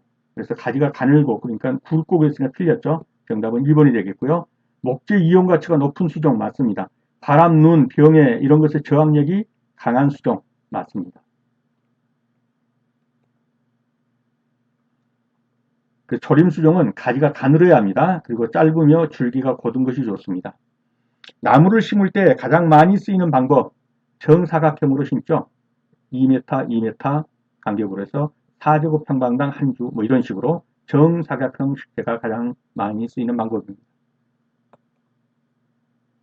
소나무를 상목으로 하였을 때 가장 적당한 하목은, 자, 소나무를 상목으로 했습니다.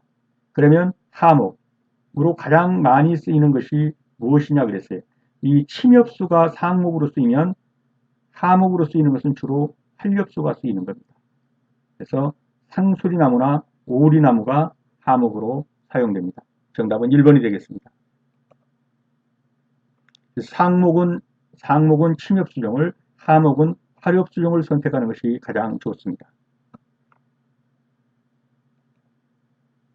택벌림형의 인분에서 가장 수가 많은 수목은, 택벌림은 숲 전체를 고려한다고 그랬죠. 숲을 전체를 덮고 있는데 여기서 가장 많은 것은 어린나무입니다. 유령목입니다. 어느 정도 장령목이 되면 감보를 한단 말이에요. 여기서는 노령목은 거의 없고요. 그래서 가장 많은 것은 유령목, 유령목이랑 유치원색, 어린 나무입니다. 현재 숲을 일시에 다른 수종으로 바꾸고자 한다. 다 밀어버리고 새로운 나무를 심는다. 이게 뭐라고 그랬죠? 개벌 작업. 현재 리기다 소나무로 조성되어 있는 숲을 잣나무 숲으로 다 밀어버리고 리기다 숲을 다 밀어버리고 잣나무 숲으로 만들고자 한다. 개벌 작업. 흉고 직경이 6 내지 16cm다. 작은 나무죠. 소경목이 되겠습니다. 이 흉고 직경, 요 지름이 6 내지 16cm예요. 적은 나무죠. 소경목이 되겠습니다. 그래서 치수는 아예 어린 나무 6cm 미만이고 6 내지 16cm면 소경목, 18에서 28cm면 중경목, 30cm 이상이 돼야 대경목, 주로 대경목 정도 돼야 우리가 이제 소위 말하는 송판 제재로 쓰일 수 있다.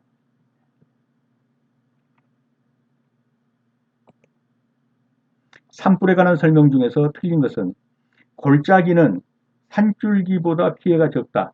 겨림은 외림보다 피해가 적다. 골짜기는 산줄기보다 피해가 적다. 그러면 이건 맞는 표현입니다. 겨림은 외림보다 피해가 적다. 이건 좀 살펴보고요. 혼요림은 단수님보다 피해가 적다. 맞습니다. 이 나무 저 나무들이 섞여 있는 것이 한 나무로만 된 것보다 피해가 적습니다. 동북면은 남서면보다 피해가 적다. 이 표현도 맞습니다. 근데 겨림은 키가 큰 나무가 겨림이죠. 외림은 키가 적은 나무예요. 외림은 주로 뭡니까? 이건 활렵수. 겨림은 주로 뭡니까? 침엽수. 그러면 어떤 게 산불 피해가 더 많습니까? 침엽수가 훨씬 더 많아요. 활엽수가 적어요. 그렇기 때문에 겨림이 외림보다 피해가 적다 그러면 틀린 거예요. 겨림은 외림보다 피해가 더 많습니다. 그래서 정답은 2번이 되겠네요.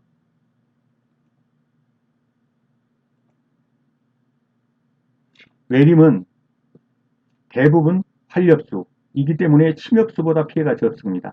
침엽수는 제목하고 잎에가 뭐가 있냐면 수지가 있어요. 수지, 기름기가 있단 말이에요. 그래서 활엽수에 비해서 피해가 더 심해요. 오래 탄단 말이죠. 그리고 음수는 불패된 인분을 형성하여 임계에 습기가 많고 잎도 비교적 잘 안 타는 편이므로 이 내화성은 강해요. 활엽수 중에서 일반적으로 상록수가 낙엽수가 불에 강합니다.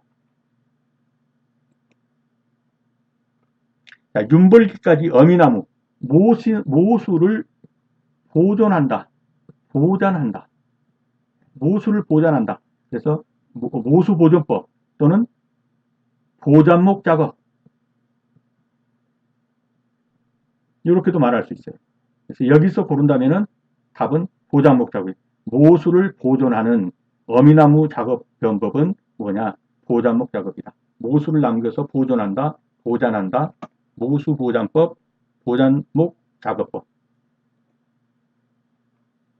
다음 중 외림의 특징이 아닌 것은 계속 나오고 있죠. 잘라버렸더니 여기서 싹이 나온다. 이게 외림입니다. 맹아, 이렇게 나오는 게 맹아죠. 맹아로 갱신된다. 맞는 표현이죠. 벌기가 길다. 틀렸죠. 예, 심어서 나는 것이 아니고 곧바로 그냥 나오기 때문에 맹아가 짧습니다. 그래서 틀렸고요. 수고가 낮다. 그렇죠. 나무의 높이가 낮습니다. 띨감용으로 앓맞다. 맞습니다. 틀린 것은요. 2번이 되겠습니다. 다음 중 용재 생산 목적의 수종이 아닌 것은 용재, 소위 말해서 제목으로 쓰일 수 있는 대경제나무, 이런 나무가 아닌 것은 그랬어요. 소나무, 참나무, 부터면 전부 용재 생산용으로 쓰이죠. 호도나무는 이거 뭡니까? 유실수입니다. 유실수. 이거는 용재 생산으로 쓰이는 나무가 아니죠. 정답은 4번이 되겠네요. 다음 중 택벌림이 갖는 인분 구조는, 계속 말씀드리지만 산이 이렇게 있으면 숲 전체를 보고 이 벌채를 하는 거, 이것을 가리켜서 택벌림이라고 하는 겁니다. 이게 택벌림에서 꼭 들어가는 것은 뭐예요? 이령림 이런 거죠. 근데 동령림형 이런 건 주로 개벌 작업에서 다 밀어버리고 하루 한날에 전부 심으니까 나이가 같겠죠. 그래서 이런 것은 아닌 거죠. 일절임형 이것도 마찬가지로 다 밀어버리고 일절 심었다. 단순임형 밤나무는 다 심었다. 이런 것은 전부 다 인공조림에 해당되는 거예요. 그러나 이령림형 이것이 바로 택벌림이 갖는 인분이라고 보시면 되겠어요. 여러 나이대가 각종의 나무들이 섞여서 숲을 이루고 있는 거. 정답은 3번이 되겠습니다. 다음 중 3벌 작업과 관계없는 작업은 예비벌, 하정벌, 후벌. 이건 3벌 작업의 하나의 순서죠. 초벌이란 건 없죠. 정답은 4번이 되겠습니다. 다음 중 측면 맹활력이 가장 강한 수종. 볼 것도 없이 아까시나무죠. 토양의 물리적 성질을 좋게 하고 유익한 미생물의 활동을 둬서 묘목 생장을 건전하게 하는 비료. 비료인데 가장 건전한 비료는 뭐다? 테이프죠. 지력을 향상시키는 데 가장 좋은 비료는 테이프입니다. 1번이 정답이 되겠습니다. 여러 가지 장애 요인이 많아 식재 조림하기 어려운 것에 종자를 직접 뿌려 조림하기에 적당한 수종. 즉 파종에 적당한 수종이 무엇이냐 지금 그걸 묻고 있는 거죠. 정답은 졸참나무가 되겠네요. 졸참나무는 직접 파종해서 하기에 좋은 수종입니다. 그래서 파종조림이 용이한 수종은 소나무, 해송, 상수리, 굴참, 졸참, 떡갈나무, 벚나무 이런 것들은 직접 씨를 뿌려서 파종하기에 좋은 수종입니다. 정답은 2번이 되겠습니다. 수종이 어느 것이냐 그랬습니다. 높은 산에 올라가면 주로 많은 나무죠. 그럼 여기서 보면 가뭄비나무라고 들어오네요. 가뭄비나무는 고산 수종이 되겠습니다. 그래서 가뭄비나무나 구상나무, 전나무, 잣나무, 소나무 이것은 고산지대에 사는 그런 식물들이 되겠습니다. 모수 작업에 의해 천연갱신하는데 가장 적합한 수종은 모수 작업에 의하려면은 어떻게 합니까? 어머니 나무가 여기 있으면 멀리 날아갈 수 있어야겠죠. 그래서 비산 멀리 날아갈 수 있는 이런 나무 비산 종자. 근데 그 비산의 대표적인 것이 소나무가 되겠죠. 그래서 모수 작업에 천연갱신하는데 가장 적합한 수종은 소나무 씨앗은 가벼워가지고 멀리까지 날아가죠. 그래서 소나무가 답이 되겠습니다. 종자의 비산력이 커서 멀리 날아가서 비산력 1헥타르에 15 내지 30번 정도로 골고루 산지시켜서 모수 작업에는 천연갱신하기에 가장 적합한 수종 소나무죠. 종자가 가벼워가지고 멀리 날아간단 말이죠. 바람에 의해서 비화하는 현상은 어느 종류의 산불에서 가장 많은가? 자, 산불에서 이렇게 있는 거, 요 위가 수관이라고 그랬죠? 요 줄기가 수간이고, 요 땅이 지표고, 이 땅 속에서부터 일어나는 거, 땅 속으로도 가는 거예요. 지중해예요.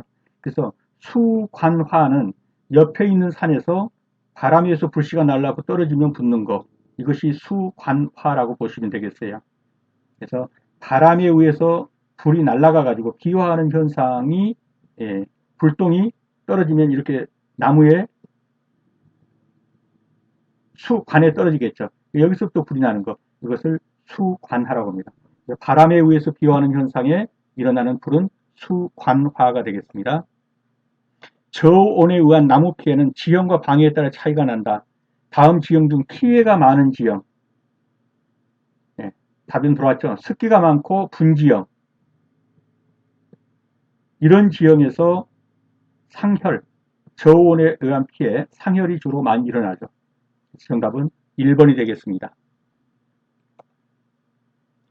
그래서 상혈, 피해가 저온에 의한 피해가 일어나는 것이 상혈인데 습기가 많고 저지대 계곡 사이 이런 분지 이런 데서 피해가 가장 많이 일어나는 것 이것이 답이 되겠습니다. 그래서 정답은 1번이 되겠습니다.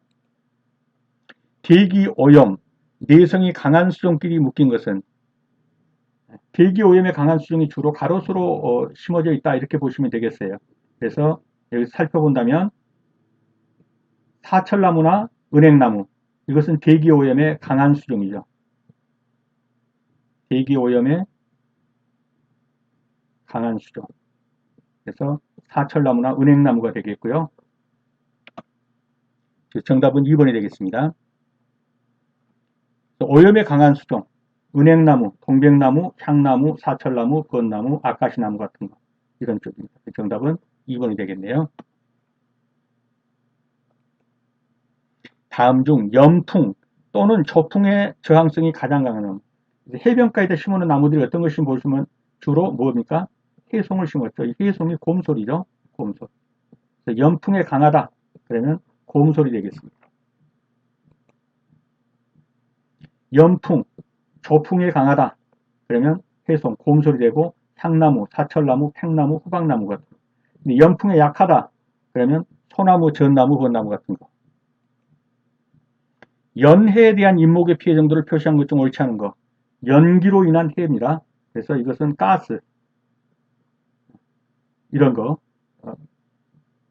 공기 중에 있는 그 저해 가스, 이런 것이 연해죠. 근데 석회가 충분한 인지가 석회가 부족한 인지보다 연해가 더 크다? 그럼 이건 틀린 거죠.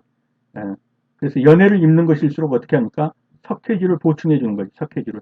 석회질을 보충해 주면 해로운 가스, 공해로부터 보호를 받아요. 그래서 석회질이 충분한 가스가 충분한 인지가 석회질이 부족한 인지보다 연해가 더 크다 그러면 틀린 것이 되겠어요. 정답은 1번이 되겠고요. 교림과 외림, 그럼 연해에 대한 인목의 피해 정도가 교림이 더 심하다? 꼭 그렇지만도 않죠. 임재 정도를 옳지 않은 것, 이것은 맞는 편이 되네요. 비옥지, 척박지, 이것도 맞는 편이고요. 여름철, 낮이 겨울철 밤보다 더 연해가 심합니다. 이것도 맞는 편이 되겠습니다. 교림이 외림보다 더 연해가 심합니다. 이것도 맞는 편이에요. 그래서 틀린 것은 석회가 부족한 땅이 석회가 충분한 땅보다 연해가 더 심합니다. 거꾸로 됐으니까 1번이 틀린 것이 되겠습니다. 그래서 석회가 부족한 임지가 임지에서 연해가 더 크다. 뛰어난 번식력으로 인하여 수목 피해를 가장 많이 끼치는 동물은 산토끼하고 들쥐죠. 산토끼는 낙엽송, 소나무 등의 어린 싹이나 숲이 등을 식해하고 들쥐는 적송, 참나무, 단풍나무 등의 목질부를 식해합니다. 연해, 가스, 방제 방법 중 임업적 방제에 관한 설명으로 틀린 것은 연해가 예상되는 곳을 숲을 교림으로 가꾼다? 교림은 키 큰 나무잖아요. 이게 교림이 저해가스에 더 약해요. 그런데 이것을 교림으로 가꾸면 될까요? 그냥 틀린 것 같고요. 갱신시는 대면적 개벌을 피한다. 개벌 같은 건 좋지 않습니다. 그래서 택벌 같은 건 숲을 가꿔주는 것이 좋죠. 이건 맞고요. 석회질 비료를 시비해서 토양관리에 힘써가지고 하면은 연해를 좀 방지할 수 있습니다. 폭 100m 정도 여러 층의 방비금을 조성한다. 이것도 맞는 표현입니다. 틀린 것은 연해가 예상되는 숲을 교림으로 가꾸는 것보다 오히려 중림, 외림으로 가꾸는 것이 더 낫습니다. 그래서 연해가 예상되는 곳은 숲을 중림이나 또는 외림으로 가꾸는 것이 더 낫습니다. 측면 맹하의 발생이 어려운 나무. 쉽게 말해서 그런데 이 맹하가 잘 안 일어나는 나무, 즉 장가지가 잘 안 뻗는 나무, 이걸 묻는 거죠. 정답은 4번 전나무가 정답일 것 같습니다. 맹하 발생이 강한 수종은 상수리, 신갈, 단풍나무 이런 것들이고 맹하가 어려운 것은 소나무, 전나무, 낙엽송, 밤나무 등이 되겠습니다. 그래서 전나무가 정답이 되겠습니다.